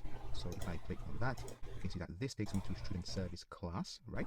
And then this method, get all courses for students, it's being called from the controller, so student controller. So if I select that, you can see that this takes me to the entry point, and if I expand that, you can see that this is the actual entry point. So you can see that now I know where, so if we collapse this, so now I know exactly where this initial method right here, so select all student courses, is being called from. So the same we can do with other methods. So if I pretty much just look for insert student, now I'm going to use the keyboard shortcut. So there we go, you can see at the bottom, I've just pressed Control Option and then H. So right here, you can see that this insert student is being called from student service. So I can go to the service class, and then this is also being called from the student service. So right here, there is another invocation. So right here, and if I keep going, you can see that this comes from student controller. So this is the main entry point right here, and this is the method. So this is very useful when you want to know where the entry point is and you want to follow the hierarchy for a specific method. So what I want to teach you in this video is find usages. So find usages is less powerful than method hierarchy because it simply gives you where the method is being used. So let me actually collapse this for now and go ahead and simply right click, and then you can see right here find usages, and also you can see the keyboard shortcut, right? So for me it will be Option and then F7. So in fact, let me use the keyboard shortcut. So I'm going to put my cursor on insert student and then Option and then F7. So right here you can see that I get this panel right here, or this screen, and this is the usages for insert student. So right here you can see that the only usage, so you can see that I found one usage, and the only usage is within this class right here called student service, under this method right here, add new student, and then this is a line 46. So if I click on that, you can see that this takes me just one level up, right? So this is the difference. So right here I can see that this insert student is being used on line 46 within student service. So it is really powerful to find usages, but I think method hierarchy is much better. So let me actually go back to insert student, and so that you know the difference. So if I use method hierarchy, so Control Option and then H, and right here you can see that not only I'm getting add new student, but right here I get the full hierarchy. So right here I can see that it goes a step further to the entry point, and you can see that it keeps on going, and finally this is where it finishes. And if I click on that, I can see that this starts from this class right here called student controller. So this is the difference between find usages and method hierarchy. I personally prefer method hierarchy because I can see the full hierarchy of my code. In this section, I really want to stress out the point of keyboard shortcuts. By learning keyboard shortcuts, you will become a better developer and much more productive, because you don't have to spend time trying to figuring out things and how to do things, and how to refactor, how to open windows, and how to delete stuff. So basically, if you can write code fast, right? Because I'm pretty sure that you are an awesome developer. But if you don't know how to use the right tool and you are very slow using it, then you will be wasting a lot of time. So by learning keyboard shortcuts, you will be much more productive. So if there is anything that I want you to take from this course, is to learn the keyboard shortcuts. And you don't want to learn the keyboard shortcuts just like that, right? It just comes with time and using it over and over and over again. So if you want to do something, try and learn the keyboard shortcuts. Also, by using Presentation Assistant, it will help you to memorize the keyboard shortcuts. So that's how I really know all the keyboard shortcuts. This is all for now. Let's carry on learning about this awesome IDE. What I want to show you in this video is how you are going to be able to use your IDE without a mouse. So the first thing that I want to show you is how you are going to open up Windows. So you can see right here, so in the project section, right, you can see that you have the project right here, but also if you look carefully, you have a number, right? So 1 and then colon project. The same with right here, so you can see the structure, you have 7, and then structure. The same with favorites, the same with find, so you have a number 3, and then find 6 to do 9 version control. So what that means is that if you press command and then 1, so any of the numbers, you can see that it will toggle. And for Windows, you can see the keyboard shortcut down below. Now, if I want to open the project section again, I simply press command and then 1. So for the structure, I can go ahead and pretty much press command and then 7, and there's no structure because I need to select a class. So if I select this class, you can see that now I get the structure. And if I collapse 1, so the same with find, I can go ahead and press command and 3, and you can see that there we go. And I can press command 6 for to-dos, Command and then 9 for version control. And basically, wherever you see a number, you can press Command and that will open a window. Now, if you want to reset the default, so let's say that you open 9 and then 3 and then 1, and let's say that you want to reset the layout, simply press Shift and then F12, and there you go. And now you can start from scratch. So you can press Command and then 1, and that will open the project section. As you can see, IntelliJ is very, very powerful. So once you learn all these tricks, you will become a much better developer, more productive, and you will realize that IntelliJ is really powerful. Do you know that you don't need a mouse to work with IntelliJ? So sometimes using a mouse can really slow you down by, dragging and then clicking and doing all of these things. So let me prove to you that you don't need a mouse at all. So what I'm going to do here is, let me go ahead and pretty much press Command and then 1. So right here, I'm not using the mouse whatsoever. So I'm going to press Command and then 1. And then you can see that I can now select the classes, right? So I can select the classes, I can open up packages, and I can close packages by pressing left, and then it closes the package. So the same if I press left again, you can see that it's closing everything, right? So you can see that right here, I'm not even using the mouse. I'm just using the arrows. Now, let me go ahead and open up a class. So let me go ahead and open up, let's say, email validator. So I'm going to press enter. So I'm not using the mouse. Now, if I want to write some code, I can press escape. And now you can see that my cursor is right here and I can write some code, right? Now, if I want to go back to the project section again, simply press Command and then 1. And you can see that I'm right here. So let me go back and then press Command Y to delete those lines, and there we go.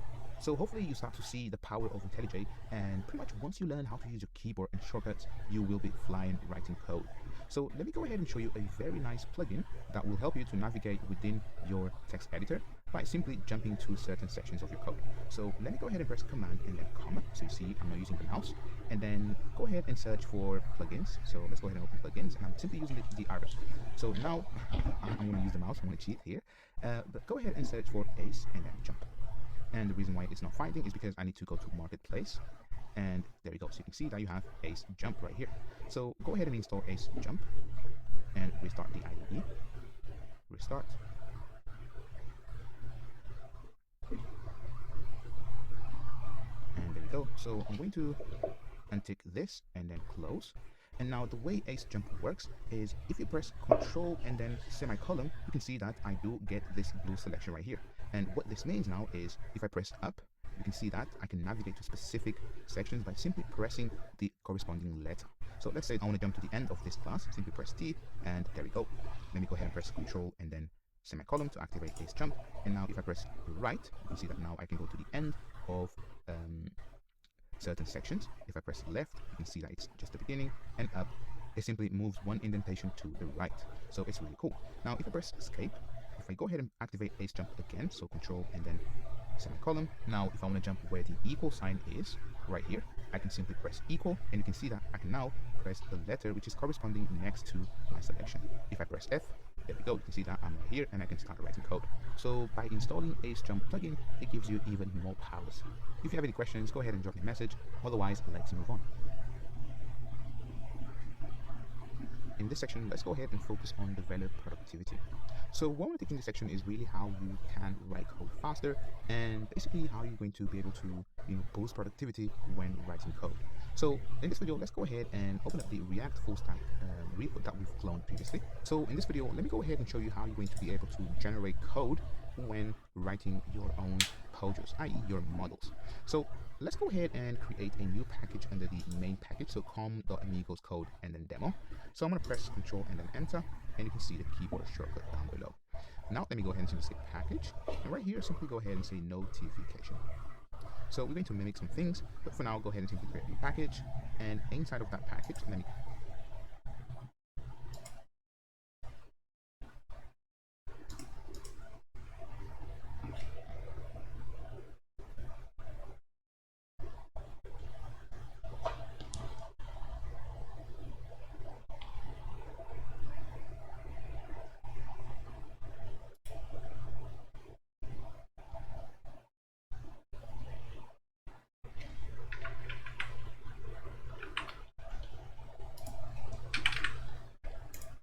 Now let me go ahead and simply say package, and right here simply go ahead and say notification.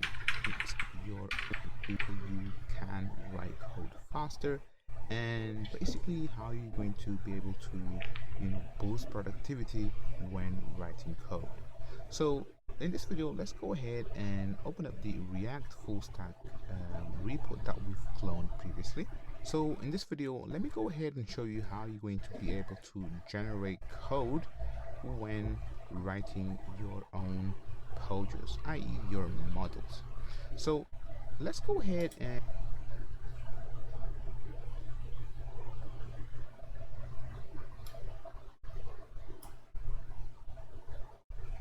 create a new package under the main package, so com.amigos code and then demo. So I'm going to press Control and then enter, and you can see the keyboard shortcut down below. Now let me go ahead and simply say package, and right here simply go ahead and say notification. So we're going to mimic some things, but for now go ahead and simply create a new package, and inside of that package let me go ahead so com.amigos code and demo. So I'm going to press Control and then enter, and you can see the keyboard shortcut down below. Now let me go ahead and simply say package, and right here simply go ahead and say notification. So we're going to mimic some things, but for now go ahead and simply create a new package, and inside of that package let me go ahead and create a new class, so a new Java class, and then go ahead and simply name this as notification, and press enter, and there we go. So now we have a notification, and also you can see that this class right here, it's red, and if you have a dialog like this one, go ahead and simply say no, and basically this tells whether you want to add this class to GitHub. Go ahead and pretty much say cancel and then do not remind me. So I'm going to show you exactly what this means, and I'm also going to show you how to use VCS and Get with IntelliJ. So now let's go ahead and simply create two fields. So let's go ahead and simply say private, and then right here simply say string and then message, and also let's go ahead and say private and then zone date time, and let's name this as timestamp. So this is when the message was sent, for example, or received.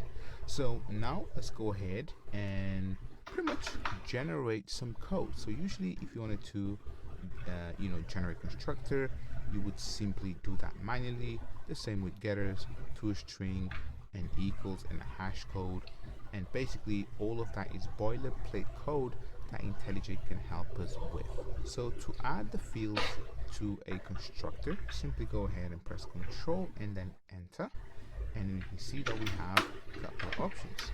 So let's go ahead and simply generate constructor, and now you can see that we can add these two fields to constructor.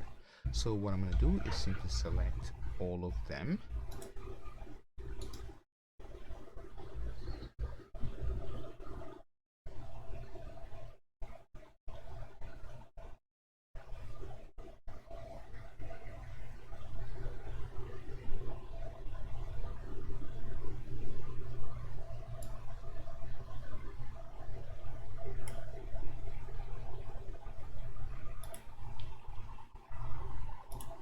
and then press OK. And you can see that now we've generated some code. Also, if you want an empty constructor, go ahead and press Control Enter, and then constructor, and then select none. You can see that now you have an empty constructor. The same with getters and setters. So Control Enter, and then select getters, select all of those, and there we go. Let's go ahead and do the same with setters. So setters, or actually you can even say getter and setter. So let me actually delete this so you can see exactly. So Control Enter, getter and setter, and OK, and there we go. You can see that now we have getter, and then select getters. Same with getters and setters. So Control Enter, and then select getters, select all of those, and there we go. Let's go ahead and do the same with setters. So setters, or actually you can even say getter and setter. So let me actually delete this so you can see exactly. So Control Enter, getter and setter, and okay, and there we go. You can see that now we have get message, set message, and also get timestamp, set timestamp.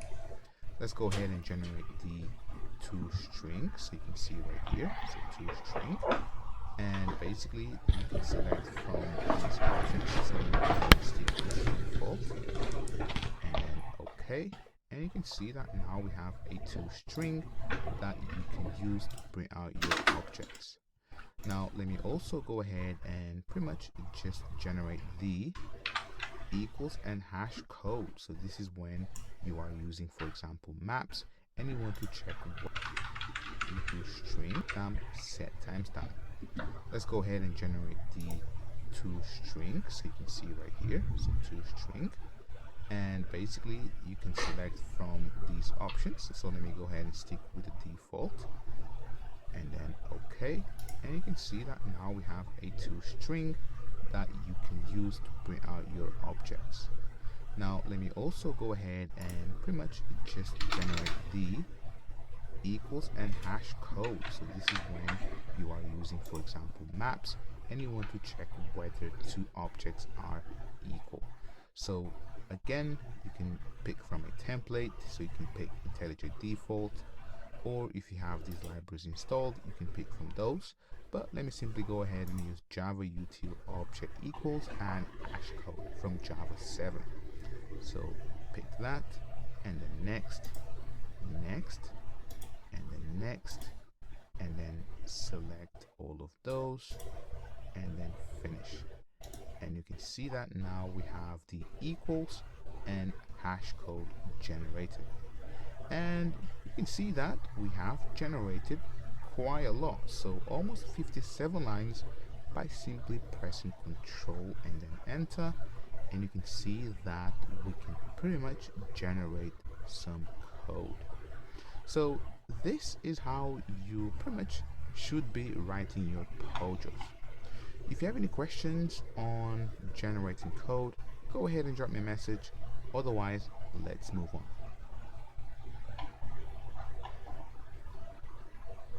Alright, in this video, let me go ahead and show you how you're going to be able to extract code into variables and methods. So go ahead and open up the demo application right here. So this contains the actual main class, and if I press this plus button right here, you can see that this expands, or you can simply press command and then plus, and you can see that expands the method. If you want to revert, you can simply press command and then minus, and it goes back. So just a quick tip. Now let me go ahead and pretty much right here, so right here, let me go ahead and simply write some code. So let me go ahead and simply say SOUT. So this will give me the system.out.println, and basically this is a live template. So now let me go ahead and simply say hello and how are you. Right? So let's say that you want to extract this to a variable, right? So you want this to be a variable so that you can reuse it throughout your code. So for that, go ahead and press Option, Command, and then V. And you can see the keyboard shortcut down below for both Mac and Windows. And right here, let me simply say message. And there we go. So you can see that now we have successfully extracted this to a variable. So now if I want to inline, right, so let's say that now you want to inline it, so i.e. as it was before, simply press Option, Command, and then N, and you can see that this inlines the variable. So let me actually go ahead and say SOUT, and then let me grab this again so you see exactly what is happening. So if I paste that, now go ahead and press Command and then W to select a word, and then press it again, and you can see that it extended select. So let me actually go ahead and say SOUT, and then let me grab this again so you see exactly what is happening. So if I paste that, now go ahead and press Command and then W to select a word, and then press it again, and you can see that it extended the selection.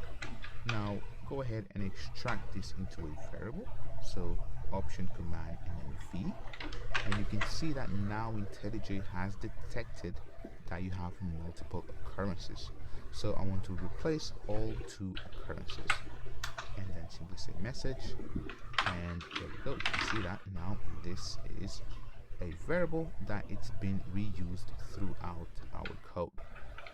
Now let's say that you also want to take all of this and extract it into a method, right? So you want to be able to create a method that simply does this computation. So for that, simply press Option Command and then M, so you can see the pattern. So V for variable, M for method. And right here you can select whether you want it private or not, the return type, but for now let's go ahead and simply say print and then message. So this is the name of the method private static, void, print and then message. Let me go ahead and retype it.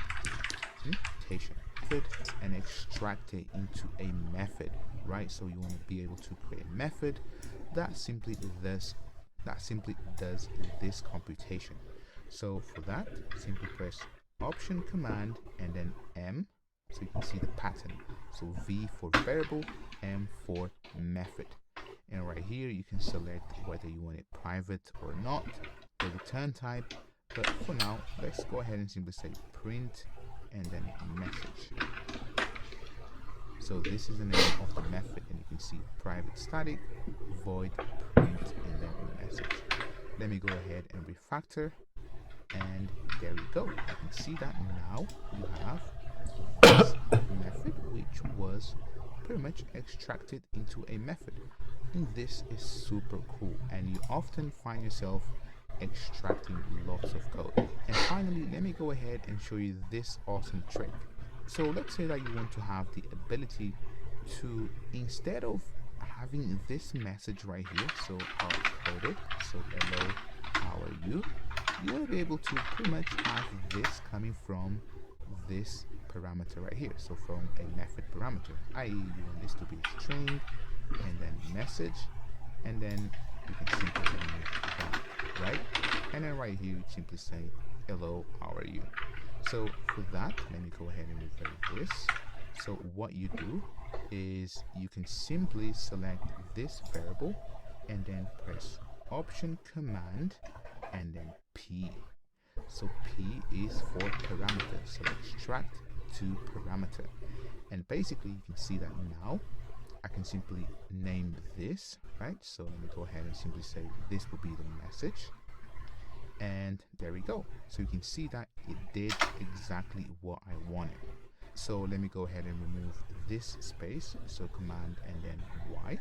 And also let me go ahead and remove this system.out.println, so Command and then Y again. And you can see that now I can go ahead and simply reuse this method but passing different arguments. So right here, let me go ahead and duplicate this, so Command and then D, and then I am fine. And you can see the power of extracting to a variable, method and parameters. So if you have any questions on this, go ahead and drop me a message. But basically now you can start to see the power of IntelliJ and keyboard shortcuts. So go ahead and play around with these, and as I said, if you have any questions, drop me a message. Otherwise, join me in the next one.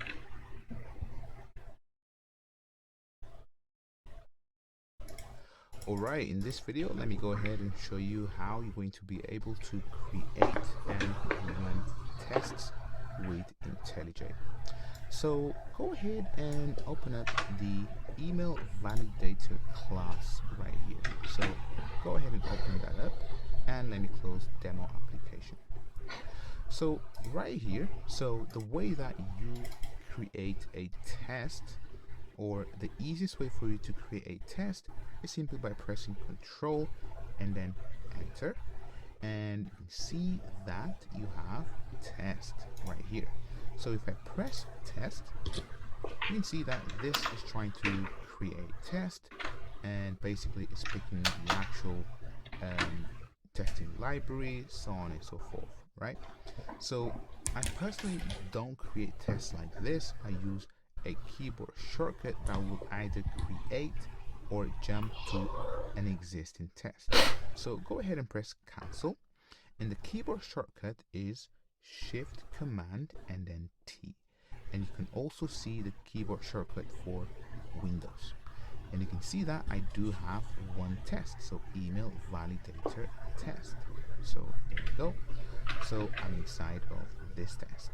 So let me actually do this. Let me press Control and then A. So I'm going to select everything and then Command C. And let me go ahead and pretty much go to test. So right here, test, and then Java, and then Amigos code. And you can see that was a lot of clicking. So what I'm going to do is, if you press this button right here, so this circle right here, you can see that it opens the action class in the project panel.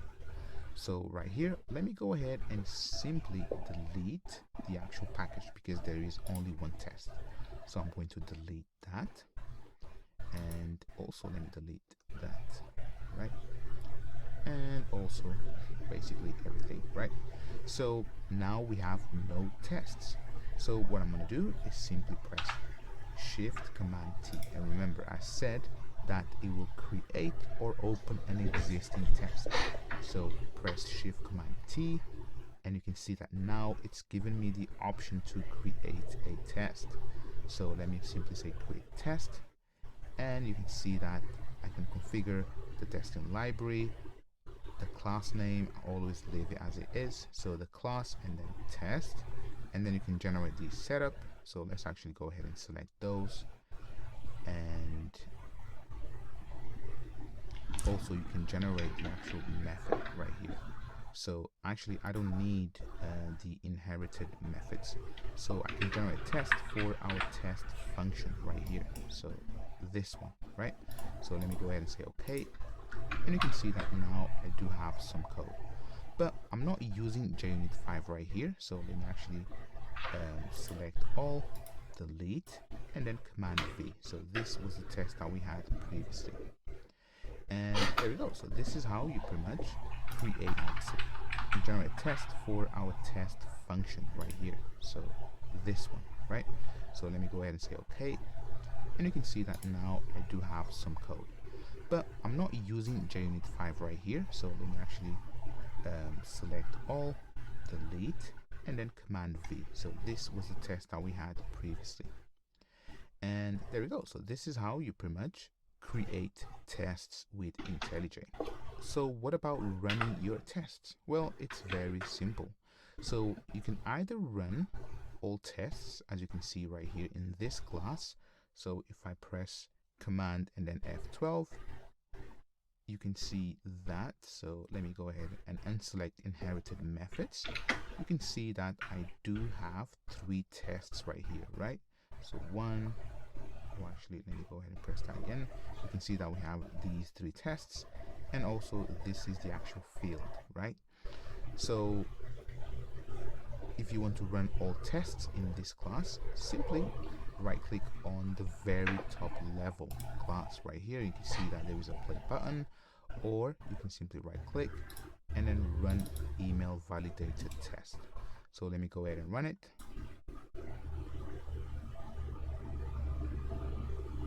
And there we go. So now you can see that we have these results and they all pass, right? So all of these tests, they do pass. So let me actually make one test fail. So let me go ahead and simply remove the com there, and if I run all the tests again, so you can pretty much press run here, or you can pretty much right click and run, right? Either way. So let me run from here, and you can see that we have one failure right here. So tests fail 1 and then passed 2. So now I can go ahead and see what is wrong with the test. So I'm going to select the test, and you can see that I'm getting the actual failure, right? So you can see that expected true, but actual false. And you can click to see the differences. And basically it's the same thing, right? So let me cancel out of that. And finally, if you want to run a single test, simply you can see that I do have this test right here, which is failing, right? So I can right click on that and then run it, right? So let me simply run a single test, and you can see that test fail 1 of 1. So let me actually go ahead and pretty much just run all the tests again. You can see that right here we have these two options. So this is really cool. So right here I can simply toggle this and it will only show me the tests that are failing. And this is really great when you have a test class with lots of tests and you are really interested in the ones which have failed, right? So you can see right here I have only one failed. So if I pretty much make this one fail, so let me say is and then true, and run again the tests, you can see that now I do have two tests which are failing, but if I show past ones, I've got one. And the next one, so this one here, shows the all ignored tests, right? So sometimes you might have the at and then ignore annotation right here, and if I pretty much run it, and you can see that it shows the ignored annotation. So let me actually remove that. And finally, one cool thing is, instead of you running all tests over and over again, right here you can see that you can rerun failed tests. And basically, if you have a class with a bunch of tests, and for example 5 of them failed, instead of you running all 100 tests again, you can simply rerun the ones that have failed. And if I click on it, you can see that it only reruns the tests which are failing. So now let me actually go ahead and pretty much make them pass. So this was .com, and this was is and then false. So if I rerun the failing tests, you can see that now every single test passes. So let me go ahead and show past tests, and you can see that we have two tests right here.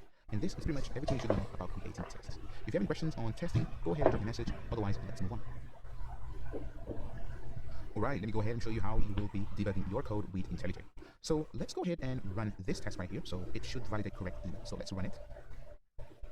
And you can see that it did pass. Now let's go back to the actual class. So to go back to the class, simply press Shift Command T. And basically Shift Command T navigates to the test, and it also goes back to the class which is being under test. So let me actually collapse this, and let's pretty much just simply, before you say .test, go ahead and say dot and then negate. So we're going to make this fail. So now let me go back to the test. So Shift Command T, and let's run the same test. And you can see that now it fails. But let's say that you wanted to debug this, i.e. insert some breakpoints, and then let's just see what is happening with your code. So what you can do is simply, if I collapse this, you can simply, right here where you see the line numbers, right, you can simply click on it, and now you can see that we have a breakpoint. And you can also see the keyboard shortcut, which is Command and then F8. So if I press Command F8 in the actual line, so you can see that I can toggle the actual breakpoint, right? So let me go ahead and add a breakpoint here, and also let's go back to email validator, and let's add another breakpoint here. So you can either click here, or I prefer keyboard shortcuts, Command and then F8. So now go back to the test, and instead of running the test, pretty much just right click and then debug. And also you can see the keyboard shortcut for both running and debugging. So let's go ahead and debug this. And now you can see that we've hit the breakpoint. So right now we simply have stopped here. So you can see that we have a couple of options here. So we can pretty much step over F8. We can step into, right here you can see that we can force step into and step out. So let's simply go ahead and step over, and this will hit the next breakpoint. So if I step over, and now you can see that we are inside of our email validator class. So we simply have stopped here. Now the cool thing here is that right here you can see the variables, right? So you can see the variables, and you can pretty much even change the contents of this variable. So you can right click, and then you can say set value, and then you can pretty much just play around with this. So I'm not going to do that just yet, but it's good to know that you can do it. So what I want to show you really is right here. Let's say that you want to execute this method and test it for yourself. So what you can do is simply right click and then evaluate expression, and you can see the keyboard shortcut, so option and then F8. So evaluate expression, and I'll make this bigger. So basically, so let me actually cancel out of this, and then select is email valid until the end, and then I'm going to use the keyboard shortcut, so option and then F8, and there we go. So you can see that now I can evaluate this. So I can simply say evaluate, and this will give me the actual result. So you can see that this is returning false. And oops, I actually know what is wrong with this code, and basically is .negate. So let me actually go ahead and remove that, and I can evaluate again, and you can see that now it is true. So if I close this, and then right here you can simply resume by pressing this button right here, resume, and you can see that the actual test, so let's look at the test, so go to console, the test did fail. So let's actually now go back and debug this again. So this time let me go back to the actual email validator and remove this breakpoint. So I'm just going to click on it, and now if I pretty much just step over this will step over to the next line, which is this one. And it didn't stop in our email validated class because we have removed the actual test. And this is how you debug your code with IntelliJ. If you have any questions, as always, go ahead and drop me a message. Otherwise, let's move on. Let's go ahead and learn about Git integration with IntelliJ, and in my opinion, it's really awesome. And the more you use it, the more you will pretty much just see how powerful it is and what it has to offer. So in this video, let me go ahead and show you exactly how you're going to be able to create a branch, how you're going to be able to commit and push your changes, as well as creating pull requests. Everything from IntelliJ, right? So right here, you can see that we added this class right here, notification, and it was red. Also, this demo application class right here, and you can see that it's blue, meaning that it has some changes, and red, it means that it hasn't been added to your VCS. So go ahead and open up the demo application, and one thing that I want to show you is that right here you can see that we have this green highlight right here, right? So here it means that these are changes, and if we click on it, you can see that you can pretty much just revert the whole thing. So I can go back and you can see that everything has gone. So let me go ahead and press Command and then Z. And also a very nice thing that you can do is right here, if you pretty much right click somewhere next to these numbers, you can annotate.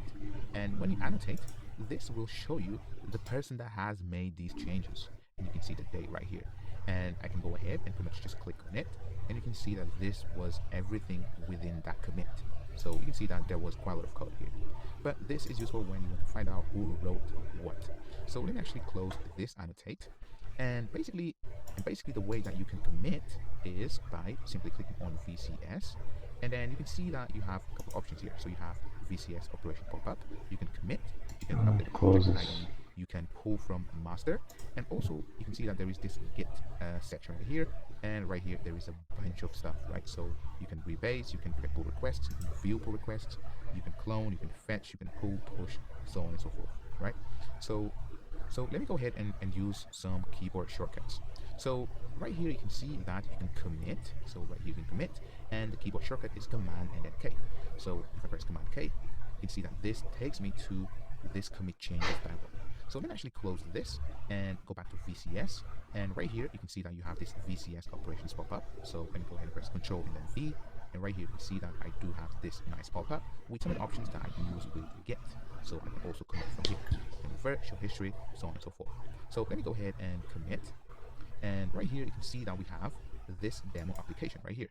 So I've just clicked on it and you can see that these are the changes. So right here I can pretty much navigate to every single file within this change set. So you can see that right here I'm adding, so if I make this full screen, you can see that I went from having this main method with Spring application.run to having print message with this print message method. So I can go ahead and check the next file. So right here you can see the arrow, so I'm going to click on it. And you can see that the next file was this notification, and basically everything green means that it's new. So you can see that there is no more changes right here. So in fact, let me actually close this and also this, and right here let me simply go ahead and remove this line. So you see that this was a deletion. So if I press Command and then K and then open up the demo application, you can see that this now is a deletion and it's showing up, right? So let's say that I'm not happy with this, I can go ahead and revert the changes from here. And to be honest, I really don't need this print message. So all of these changes were simply for illustration purposes. So let me actually revert this also. So revert, and there we go. So now the contents are identical. So now you can see that I can close this, and basically the only change left is notification right here, right? So this is the only change. But before I commit, it's usually best practice to create a GitHub branch, right? So you create a branch and then you push that branch and then you create a pull request from it. So let me actually cancel out of this before I commit. And right here you can see that Git, so this is Git right here. So at the very bottom you can see that we have this Git master, and I've just clicked on it and you can see all the remote branches, right? So origin master, origin app-1 and app-0. And also you can see that we have this local branch. So let's go ahead and create a new branch, and let's call this notification dash and then feature. And I can go ahead and check this branch. And now you can see that we have switched to notification feature branch.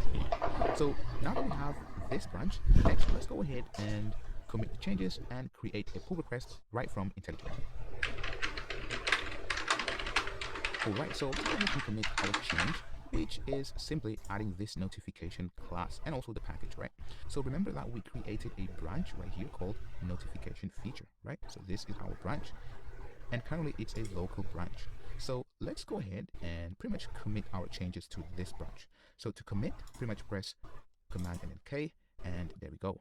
So now you can go ahead and select version files. So this is in version because it's a brand new file. Now you can go ahead and add a message or commit message. So added notification model, for example, right? And then right here you can see that you have a bunch of things. So you can do a few things before committing. So you can reformat code, you can rearrange code, you can optimize imports, do some cleanup, and update copyright. So usually I tick optimize import because I don't have to clean all the imports manually, but IntelliJ will do it for you. And in fact, let me show you what I mean. So right here, if I go ahead and create a list, and right here you can see that we have a new import, so java.util_list. But let me go ahead and remove that list, and now you can see that this is an unused import. So let me go ahead and press Command K, and right here I'm going to tick optimize imports. So before it actually performs the commit, it will clean up this import. And then let me also go ahead and select version files because I want to add a notification. And if I go ahead now and commit, and if you haven't set these globally, go ahead and set them. So for me, this will be the Amigos. There we go. Now let me also put uppercase N right here and then set and commit. And there we go. So 2 files were committed. So you can see that the import has disappeared. So that's what that checkbox did. Now, if I go ahead and press Command K, you can see that nothing to commit. So no changes detected. And this is awesome. Now, there are 2 ways that you can create a pull request. You can actually push the branch to remote and then create the pull request manually, or you can create the pull request right from IntelliJ. So to create the pull request from IntelliJ, simply go ahead and go to VCS and then Git, and right here you can say create pull request. And basically right here what you need to do is to actually enter your login credentials, and you can see that the server is GitHub. Now if I go ahead and log in, I think that was the wrong password. So there we go.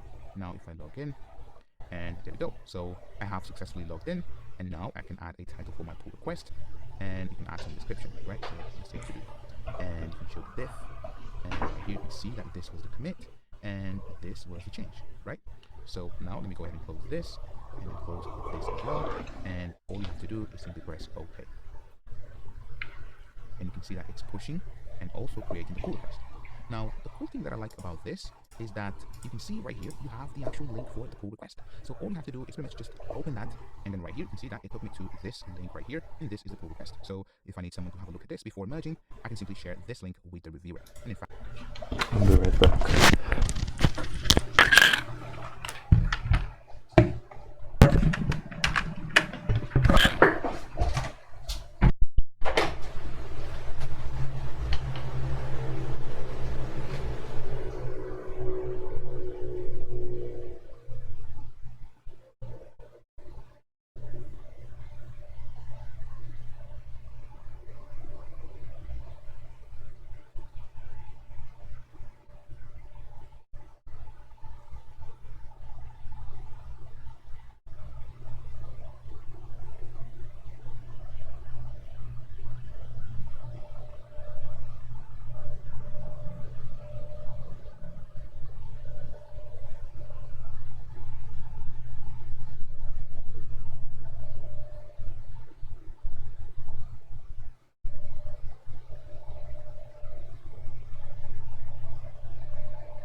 Perfect. So now I can see the commit.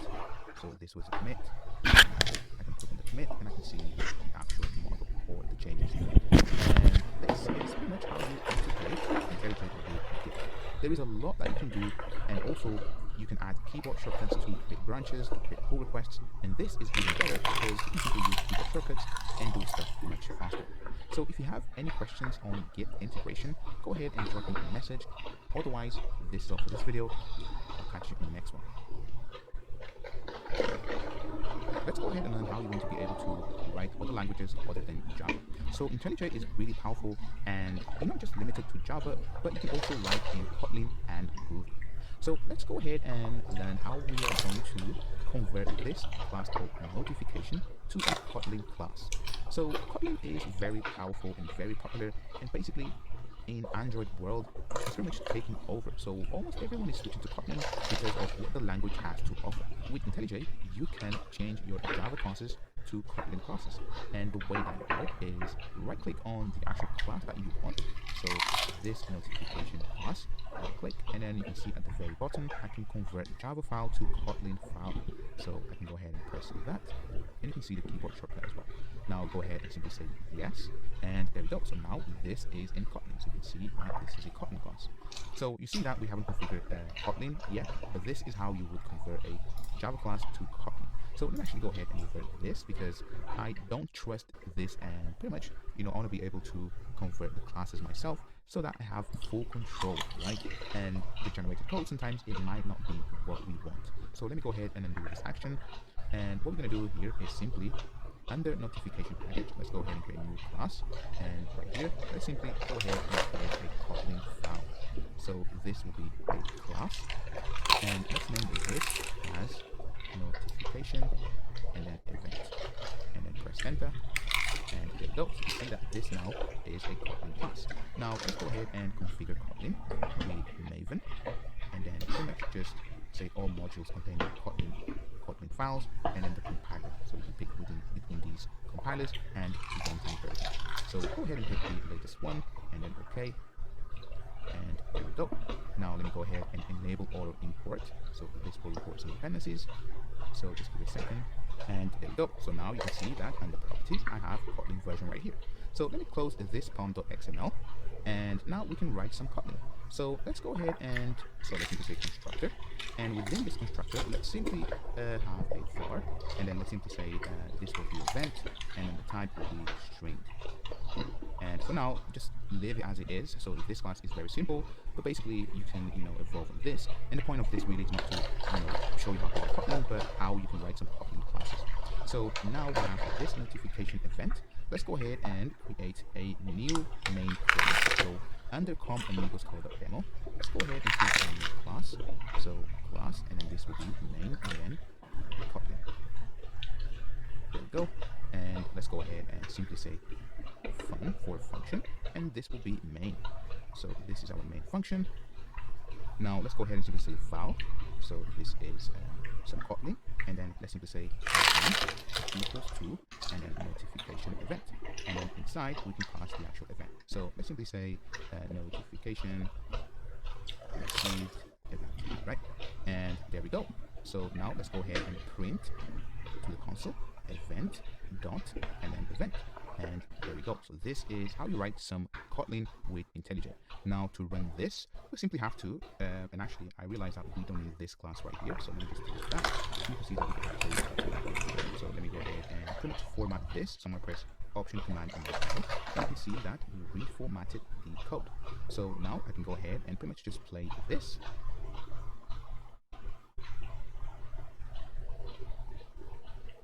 And you can see that we have notification received event. And this is how you write Kotlin with IntelliJ. If you have any questions, go ahead and drop me a message. Otherwise, I'll catch you in the next one. See ya. Alright, so as you saw throughout this course, the power of IntelliJ, it's incredible. So what I want to focus now is actually using IntelliJ Ultimate Edition. And right here, remember when we started this course, I've mentioned that if you want to use the Ultimate version, you have to pay for it. But they give you a 30-day trial for you to experiment with the tool and make sure that it is the tool that you need. So as I said, most of the times I find that community is sufficient, but there are times that you need that extra functionality that the Ultimate version does offer. So right here, you can see the differences between the Ultimate and Community. So basically, it comes down to JavaScript, so web development, and then support for Spring, Play, Grails, and other frameworks, as well as database tools, SQL. So this is really, really great, and I'm going to show you exactly how to use it. And also detecting duplicates, which detects duplicates of code that you may have throughout your code base. And I think that there should be a plugin that already does this, such as Find Bugs. So let's go ahead and download IntelliJ Ultimate Edition. So instead of you downloading from this button right here, so download, which will download the actual IntelliJ Ultimate, and then you can install it. So instead of us downloading like that, let's actually use a tool called Toolbox. And Toolbox allows us to manage our JetBrains apps. So if I scroll down, you can see that I do have the Toolbox app right here. But if you don't see this button, simply scroll up and then go to Tools. And then right here at the bottom, you can see that we have the Toolbox app. So the control panel for your tools and projects. So click on it, and you can see that this is how it looks like. So pretty much you can update versions, and pretty much you can have a list of all your applications in one place. So let's go ahead and download. So you can see that it's also free. So download, and I'm gonna save that on the desktop, and there we go. So if I open it up, so right here, and the installation process is the same for Windows. There we go. So now I'm gonna drag it into my applications folder, and that's it. So let me close this, and let me get rid of this found right here. There we go. And also let me eject this. And now let me open the box. Open. And then let me simply accept. And there we go. So now you can see that it detected that we manually installed IntelliJ Community Edition. And right here you can see the list of all the JetBrains applications. And it's really, really great. So let's go ahead and pretty much install the IntelliJ Ultimate Edition. So pretty much click on install. Now just sit back and relax until this is finished, and I'll catch you in the next one. Alright, now that we have IntelliJ Ultimate Edition installed, we can go ahead and open it up. But before we actually mention that, if you click on this clock right here you can see that you can log into a JetBrains account. So it's best practice for you to create an account so that you have all the apps saved up. So if you move computers, then you can simply log back in and download all of the apps and configuration. So I'm going to skip this step for now, but go ahead and create an account because it's best practice. So let me go back to Tools and open up IntelliJ Ultimate Edition. And there we go. So if you have any settings that you wish to import, you can simply go ahead and import any configuration. But for me, I don't have anything to import, so I'm going to say do not import, and OK. And let me confirm, continue. And this time, let me go ahead and switch to the dark theme, and simply skip remaining and set default. So right here you can see that it's asking me to activate the license. So if you have a license, simply log in and everything will be fine. And also if you are a student, you should get Ultimate Edition for free. So it's really awesome. So in my case, I want you to evaluate for free. And you can see that for 30 days and simply evaluate. And there we go. So now let me go ahead and simply open the project. Let me go to code. And let me open the Spring Boot React full stack. Let me actually open the pom.xml. And then open as project. And right here, let's simply go ahead and open existing project. So we don't want to delete existing and import. So we simply want to open existing project. There we go. And I don't need to see this every time IntelliJ opens up. Close. And if I put this full screen, there we go. And you can see right here, it picked up the Spring Boot application, and it's saying that unmapped Spring configuration files found. And basically you can go ahead and customize this. But for now, let me simply go ahead and open up the project so I want to see something. So if I open up source and then main, Java, pom.amigos code, and then open up, for example, let's open up the student package and then controller. And right here you can see that it's picking up these as beans. So you can see that we have this bean icon right here. The same for the constructor. And if I open up the student service, you can see that now we have support throughout our code base. So if I click on it, you see that it's taking me where this gets instantiated. And this is really, really, really awesome. Also, you can see right here, if I click on this bean with search icon, I get all the beans in this application, which is really, really awesome. So I can navigate throughout my application much easier. And you can see the Spring integration in action. So as you can see, this is really, really great stuff. And you can go ahead and increase the font size, and everything that we've learned with IntelliJ Community Edition will apply to Ultimate. Next, let me go ahead and show you how to connect to a real database using IntelliJ Ultimate Edition. let's go ahead and learn how to use IntelliJ to connect to a database. So I'm going to be using Postgres, and Postgres is an amazing relational database, and if you want to learn more about it, go ahead and check my website. I've got a full course on it. Also, I'm going to be using Docker, so you can see right here, I'm going to spin up a database on my machine using Docker. And also, if you want to learn about Docker, go ahead and check my website where I've got a full course on Docker. So this assumes that you have any database that you want to connect to it. And if you have any questions on databases and whatnot, go ahead and drop me a message and I'll be more than happy to assist you on that. So go ahead and open up IntelliJ, and right here on the very far right, so right here you can see that there is a database section. So go ahead and click on it, and the way that you connect to a database is by creating a data source. So let's go ahead and click data source, right here data source, and then right here you pick your engine. So in our case we want to connect to a PostgreSQL database, and now you can give it a name. So in our case, let's go ahead and continue this as person.idb. You can add some comments. Then the host will be localhost, the port 5432. Our user will be post and then rest. So this might be different for you depending on the database engine and how you have configured your database. So in my case, let me actually type the password as well.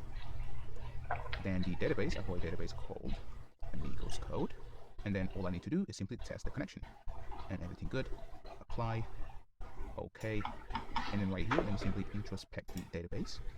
And right here on the right hand side, you can see that we have databases. So one database, you can see that it's Amigos Code. I can expand on it, schemas, nothing, access methods, extensions, and then roles right here. And you can see that this is working beautifully. Now let me go ahead and pretty much just create a table. So inside of Amigos Code, inside of the public schema, so I'm simply say okay. So inside of the public schema, what I'm gonna do is simply say create. So all caps, so create table, and then person, and for now let's simply say a name. This will be a for chart. You can see the auto completion working beautifully. 255, and then not, and then no. Now if I click on the play button to execute it, you see that worked.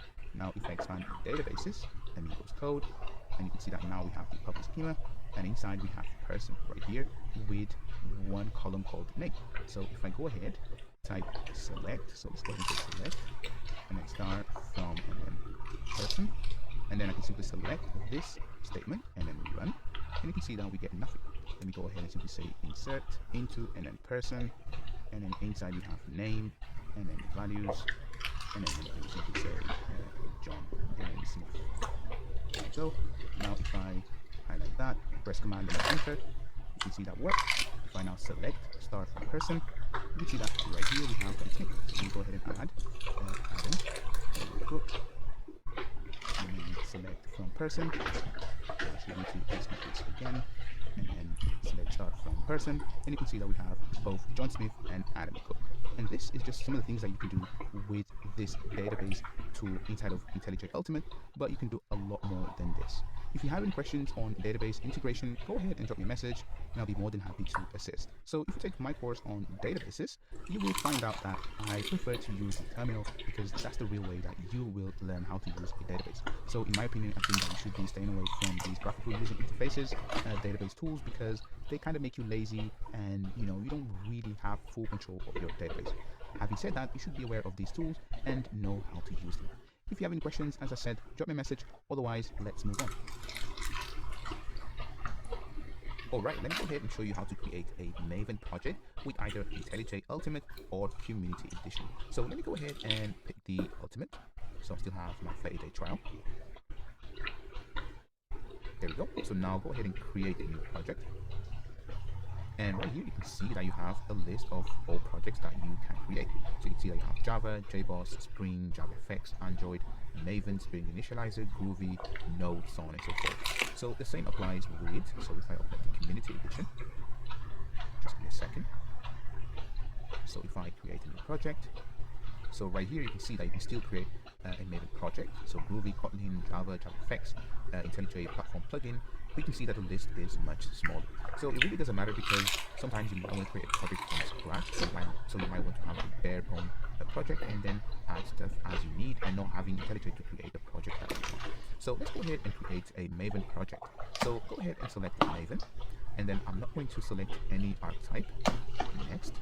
And then for the group ID, tom.amigos code, and go ahead and select your own domain. And right here, let me simply say hello Maven. And then next, and then right here, I'm going to have the project location inside of code, and then finish. So if I put this full screen, there we go, syncing, and finished. So if I collapse this, you can see that if I open the Maven folder and then source, I've got main test and then Java resources. And if I open test, I've got the Java folder right here. And you can see that I do have this pom.xml. So this is a typical Maven project file structure.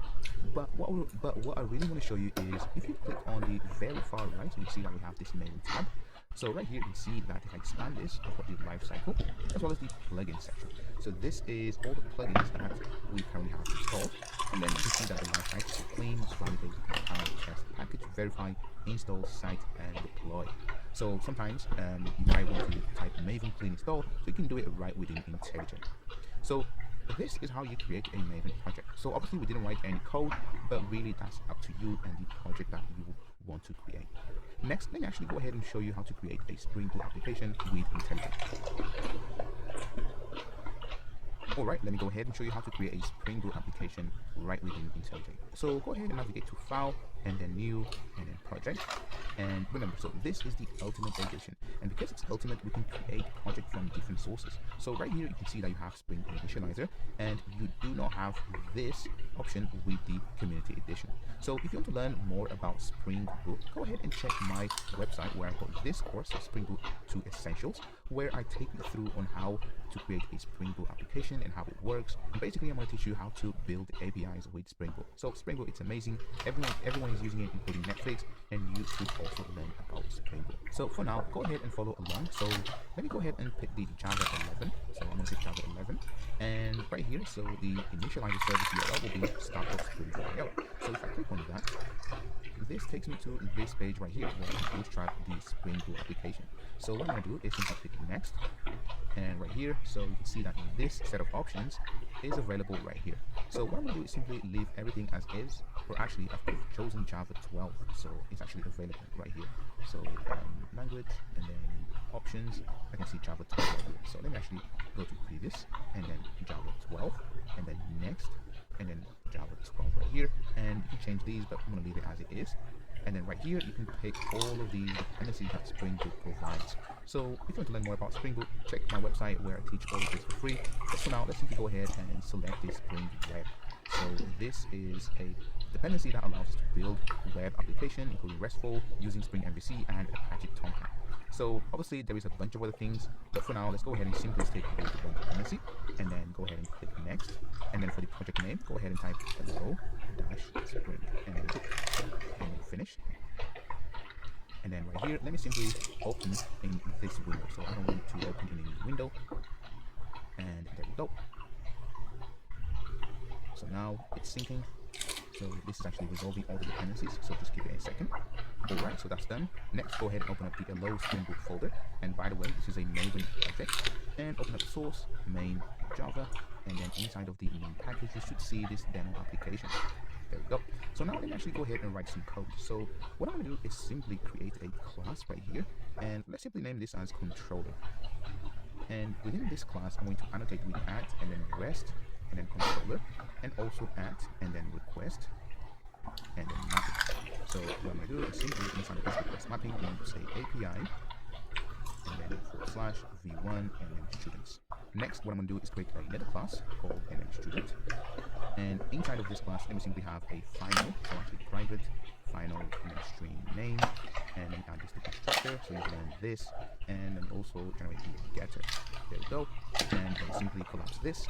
And inside of this controller, what I'm going to do is simply create a method, so public, and then get, or actually this will be a list of student, so the class that we just created, get all, and then students.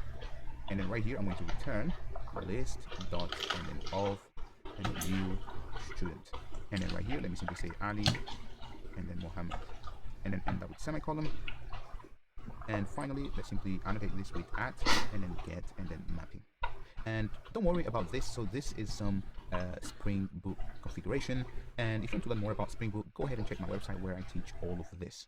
So for now, what we need to do is simply run this application. So let me go ahead and simply run the main method. Just give it a second.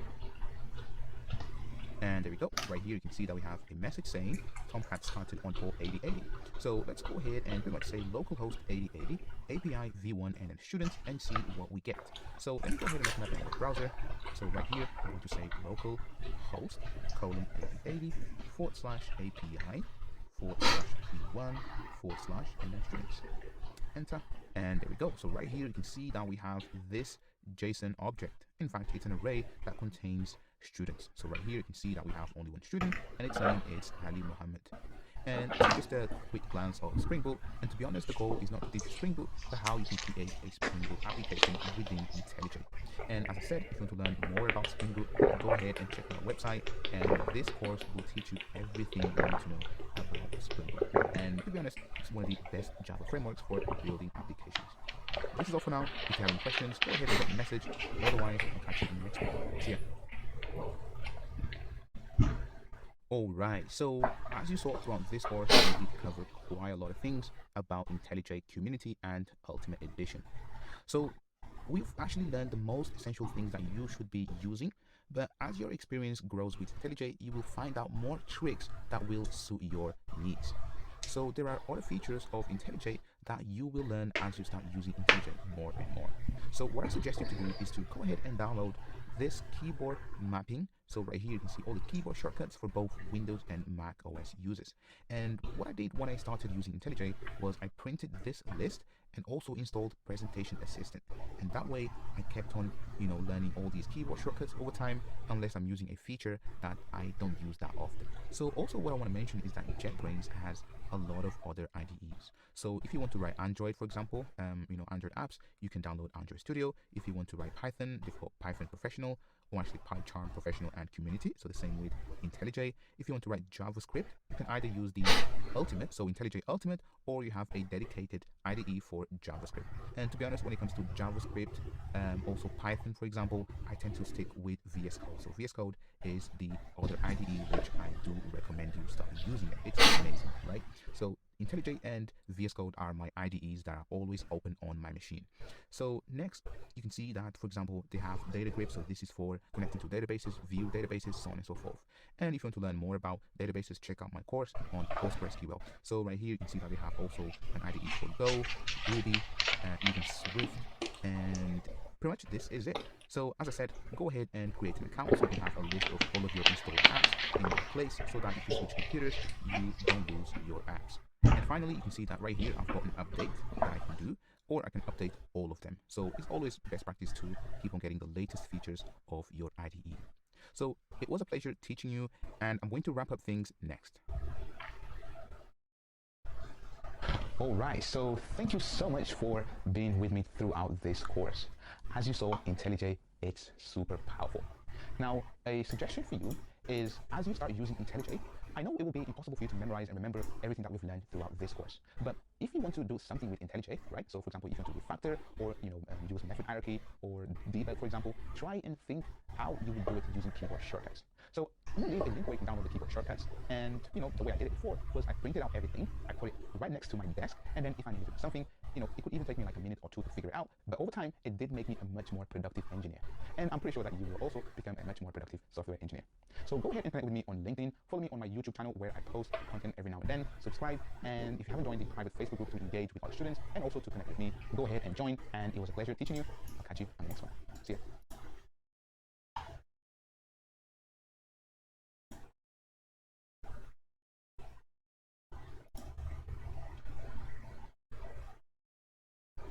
And we see the price of the full thing.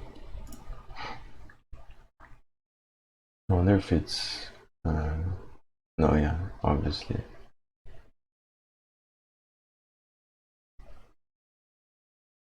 It's yearly and not one-time payment.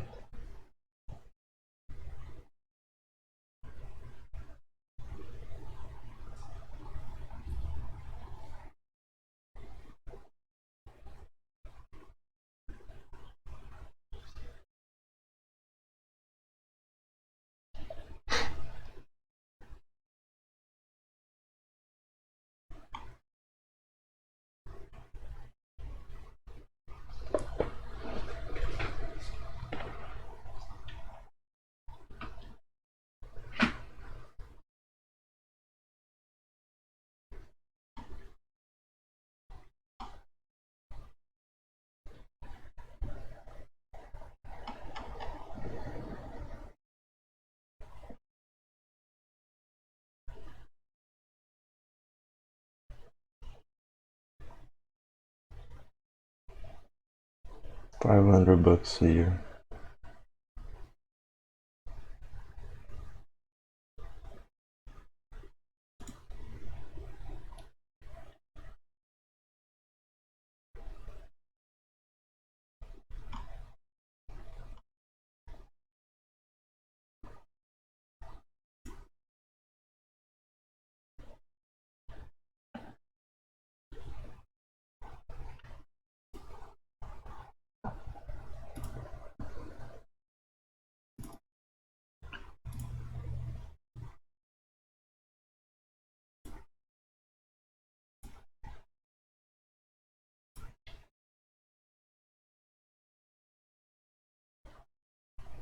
Okay, today I'm going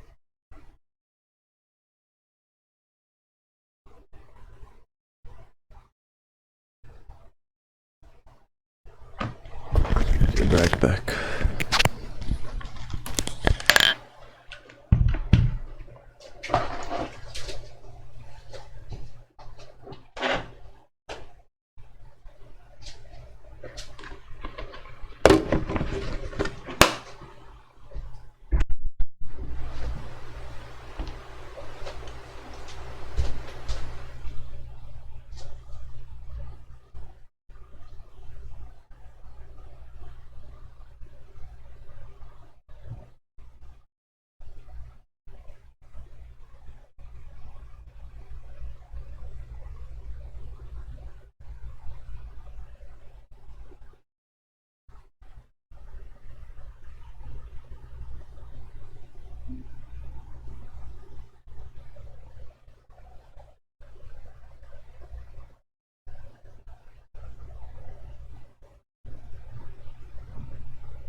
forgot to change the scene.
Why it's not opening?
I think I might have to start again.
Oh, I forgot to get the images.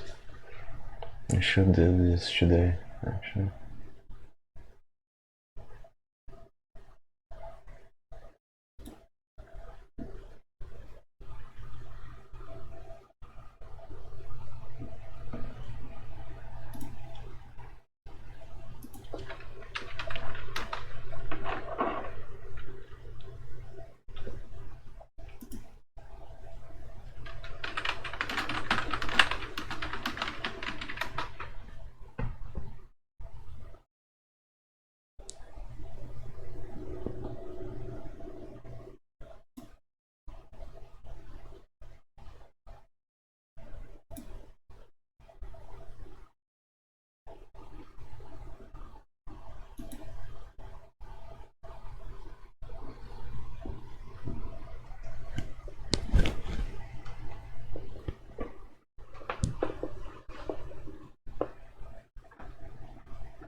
Maybe this is a good one.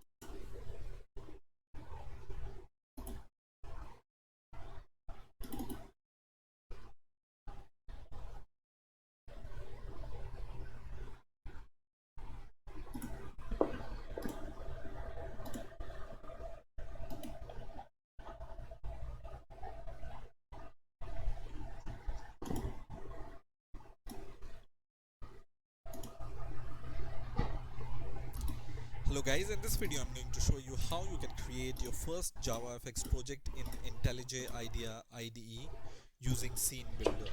I'm also going to show you how you can download and install Scene Builder on your Windows operating system and set up with your IntelliJ IDEA IDE. So let's get started. First of all, we are going to create a new JavaFX project, and then we are going to download and install this Scene Builder.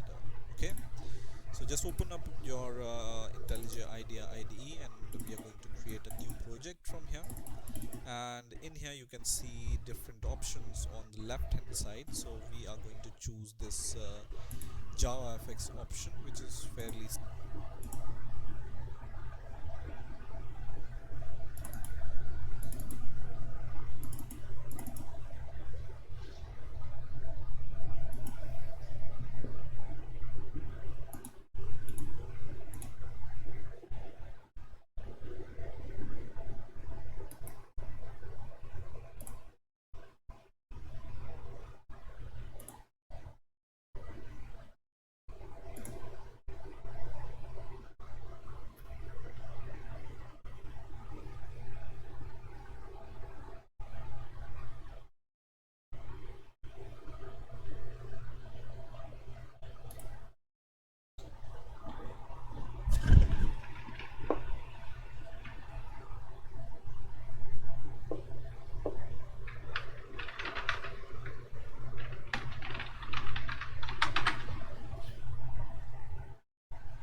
inside. So we are going to choose this JavaFX option, which is fairly simple. So just choose JavaFX and then click next.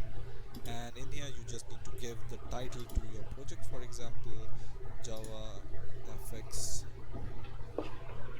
project, and then I'm going to just click finish, and this is going to create a JavaFX project for us. Okay, so this is really simple and fairly simple.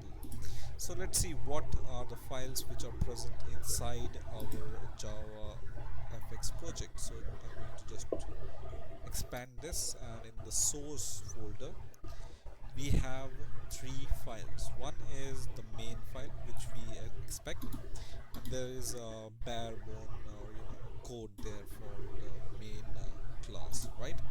And then we have a controller, and then we have a fxml file.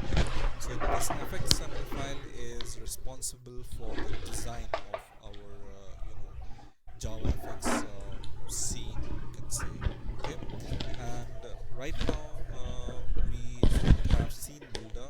Scene builder is a tool in which you can design your UI. Okay, so you can see here there is an option for scene builder, but when I click this option it says please configure JavaFX scene builder path, right? So right now there is no scene builder installed. And when I run this program, so I'm going to just click this green button and I'm going to run this. It's going to just show us a blank scene, you can see here. So, and our controller class is empty, only our main class is here, and the main class we are calling the launch function in the main method here, and there is one more method which is start method which we are overriding, and in here we are just calling our fxml file, and then we are creating the stage for us, right, whose width is 300 and height is 275. So let's see how we can download and install scene builder, and then we will configure scene builder with IntelliJ IDEA. So just open your favorite browser and search for JavaFX scene builder, and strangely Oracle doesn't support scene builder anymore. So if you want our latest version of scene builder, you need to go to a website called gluonhq.com, which is this one. Okay, so you don't need to go to oracle.com, but go to gluonhq.com/open/scene builder, which is this option. Okay, so just click this option, and in here you can see this Gluon website, and in here you can see the download now button. So you just need to click download now, and you can see different options here. So the one we are interested in is this option, which is for Windows x64, which is for Windows 64-bit operating system, which is this third option. So you just need to click this download button, and once this executable file will be downloaded, you just need to run the executable file. It's not very complicated to install it. You just need to click some next button and it will be installed. But after installing it, the step after installing is important. So once you have installed the scene builder on your Windows operating system, there is a fixed path in which it's installed by default, and this part we are going to see right now. So just open your folder explorer, and in here go to C drive here, and in the C drive go to users, and in the users go to your computer name. In my case, my computer name is programming knowledge. In your case, this will be your name or whatever your computer name is. So I'm going to click this, and in here I'm going to go inside the app data folder. Okay, so app data folder, and inside the app data I have this local folder, and inside the local folder I will be able to find the scene builder folder. Okay, so once you download and install the scene builder, it will be located at this location. So go to this location. I'm going to just paste this path in the description also, so that you don't forget it. Okay, so go to this path until local, and then if you see scene builder after installing scene builder, just select this and cut it from here. So I'm going to just select it and cut this folder from here, and I'm going to paste it in my C drive. So I will just go to my C drive, and in here I'm going to paste it. Okay, so why I'm doing this? Because it's a simple path which I can remember, and it's not really complicated, right? So now I have the scene builder folder in my C drive, right? And when I open it, it has the scene builder.exe file. Okay, so once you have the scene builder.exe file here, we are ready to provide the path of this folder in the IntelliJ IDEA. So I'm going to minimize everything, and in the IntelliJ IDEA, first of all, maybe I can copy this path, and in the IntelliJ IDEA, just open your sample fxml file. I'm going to minimize this also, and in the sample.fxml file here, I'm going to just choose the scene builder option, and then I will click path here. Okay, and then in here I will be able to find the path of my scene builder folder. So let's see where it is. So here it is, right? So I just click this scene builder here of and in the IntelliJ IDEA, first of all, maybe I can copy this path, and in the IntelliJ IDEA, just open your sample.fxml file. I'm going to minimize this also, and in the sample.fxml file here, I'm going to just choose the scene builder option, and then I will click path here. Okay, and then in here I will be able to find the path of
let's see where it is. So here it is, right?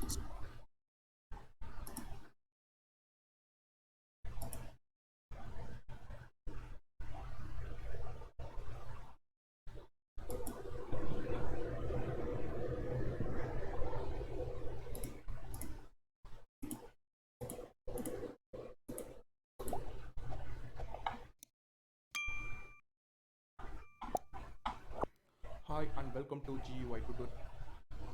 In this video, I'm going.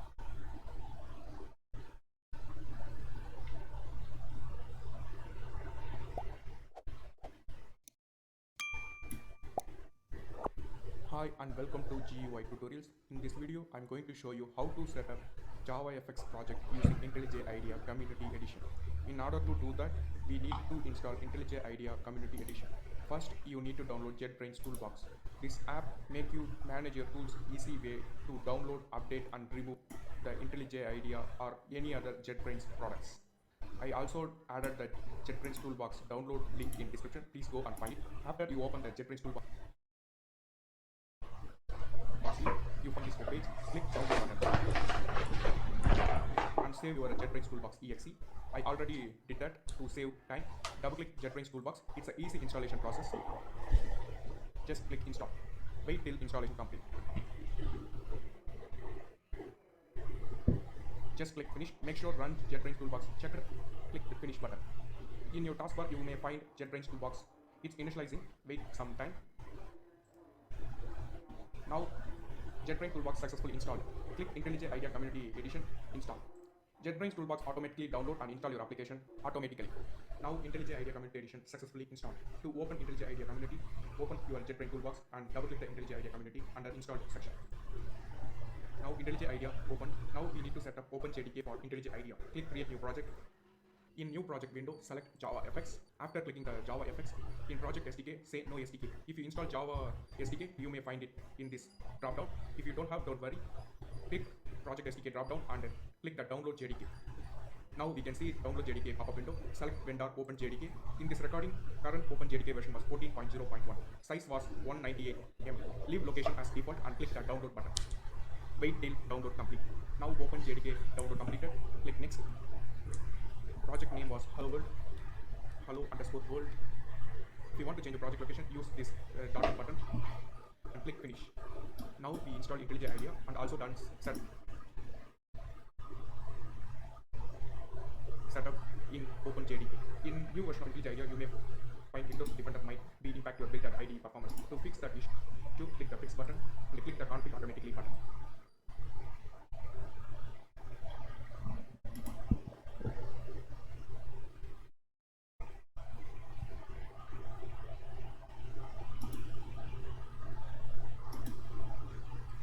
Now we need to download JavaFX SDK.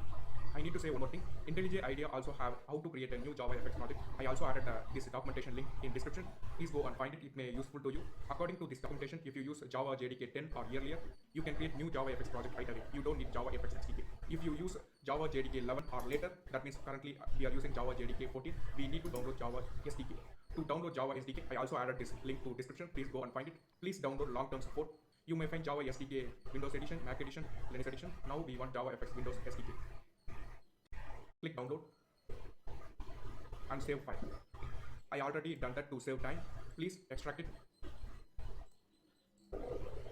After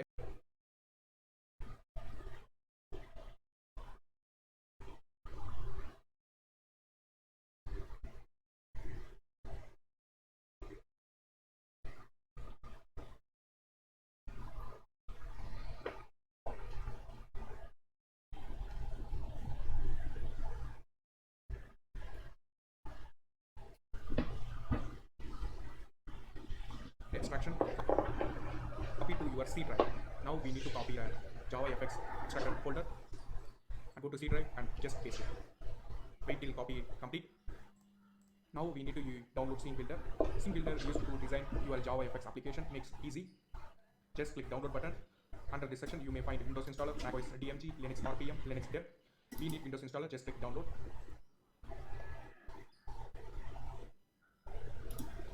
I already downloaded that to save time.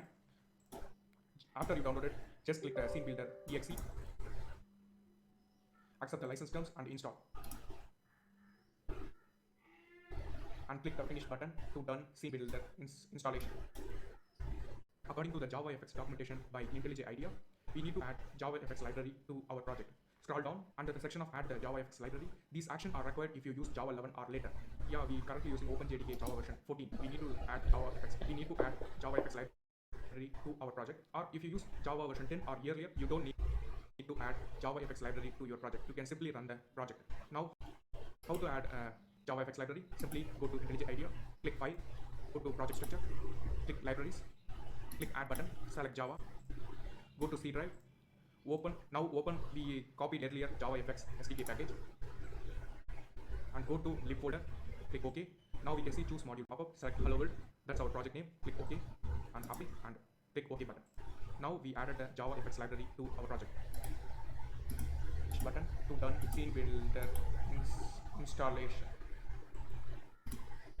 According to the JavaFX documentation by IntelliJ IDEA, we need to add JavaFX library to our project. Scroll down under the section of add the JavaFX library. These actions are required if you use Java 11 or later. Yeah, we currently using OpenJDK Java version 14. We need to add JavaFX. We need to add JavaFX library to our project. Or if you use Java version 10 or earlier, you don't need to add JavaFX library to your project. You can simply run the project. Now, how to add JavaFX library? Simply go to IntelliJ IDEA, click File, go to Project Structure, click Libraries, click Add button, select Java, go to C drive, open the copied earlier JavaFX SDK package, and go to lib folder, click OK. Now we can see choose module pop-up, select Hello World, that's our project name, click OK, and apply, and click OK button. Now we added the JavaFX library to our project. Now we need to do one more thing, add VM options to our project. Please scroll down after add JavaFX library.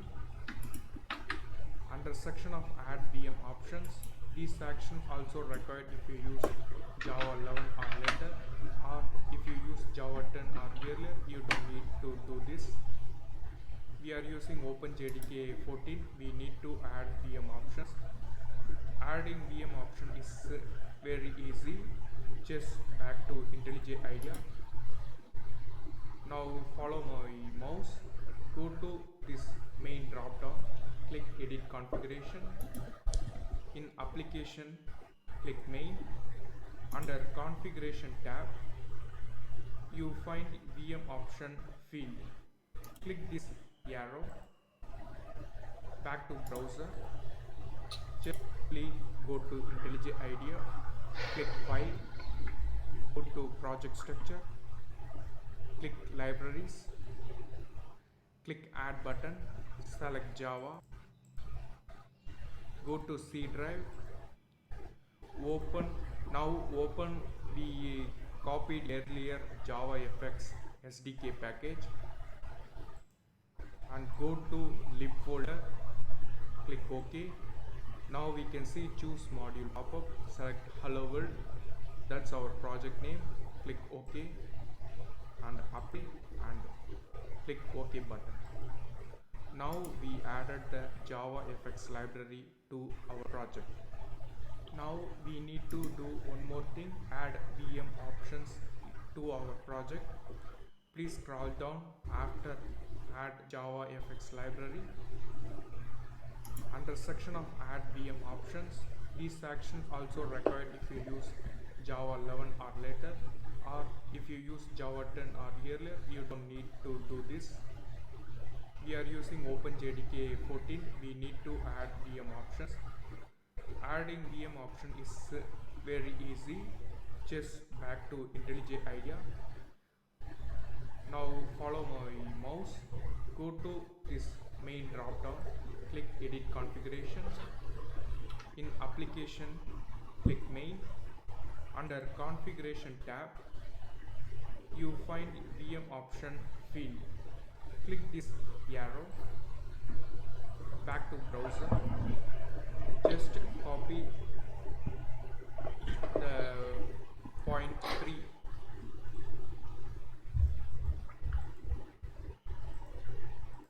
and paste it under this percentage path to fx. We need to specify the lib folder another time.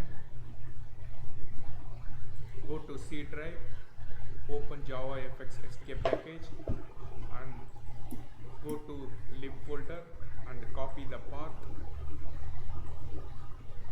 Back to IntelliJ IDEA, remove percentage path underscore 2 underscore fx percentage. Nice.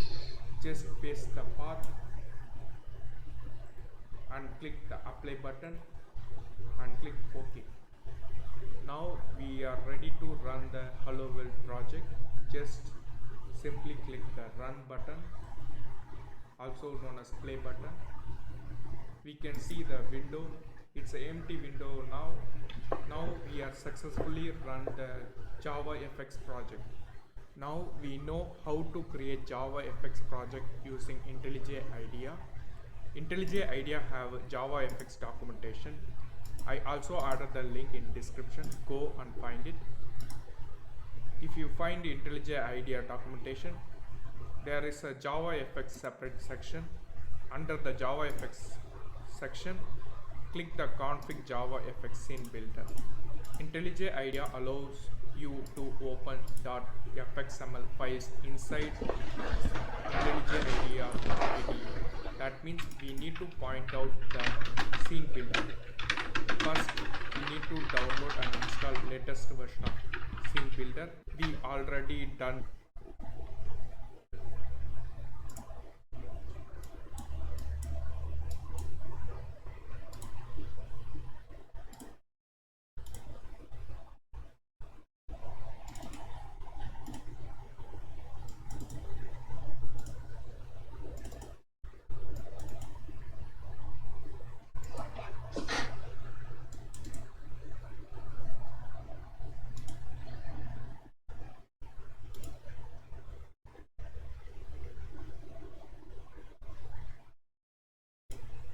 Hello guys, in this video we are going to see a common problem that we all encounter in IntelliJava while running JavaFX program. First we will create a new JavaFX program. It is JavaFX mesh.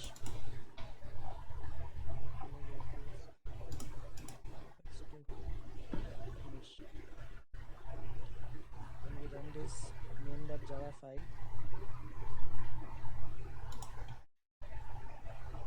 it shows many errors. In this video you will see how to resolve all these errors. Come to one of your favorite browsers and just write JavaFX download. You will see this website called Gluon. Go to that and download JavaFX file from here. I have downloaded this one from my system as I am using a Linux one. And open the part where it is downloaded. In my case, it is home, IDEA projects, VM, and just extract it. After extracting, come back to IntelliJava. Then go to file.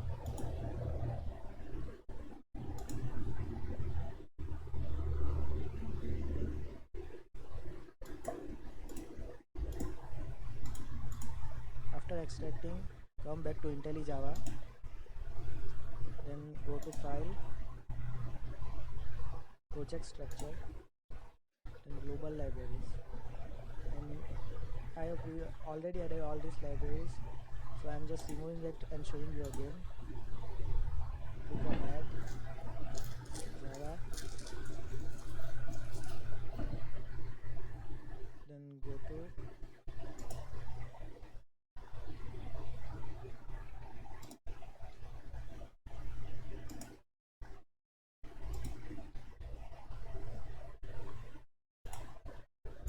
gluon SDK library and just select all these jar files.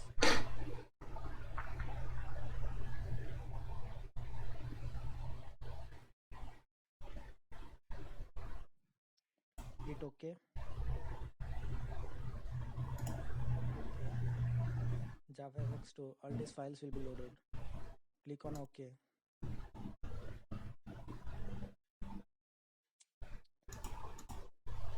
But when you again run this program, you will see this error.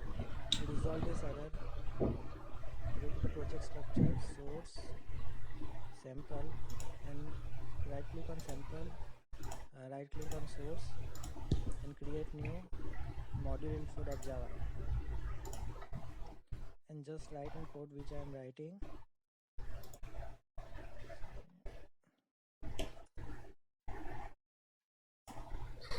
Write this and again run main.java. We'll see that our program is run successfully. So thank you for watching this video. See you in the next video.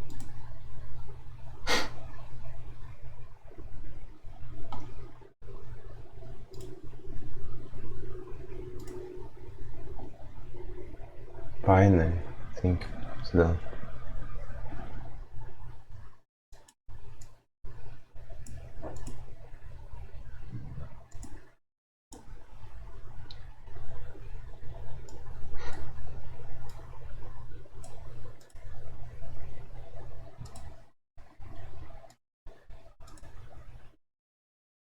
Okay, so now that I have everything set up, I think I'm gonna start again from the beginning on another time. The whole project. And I'm probably gonna watch this tutorial off stream.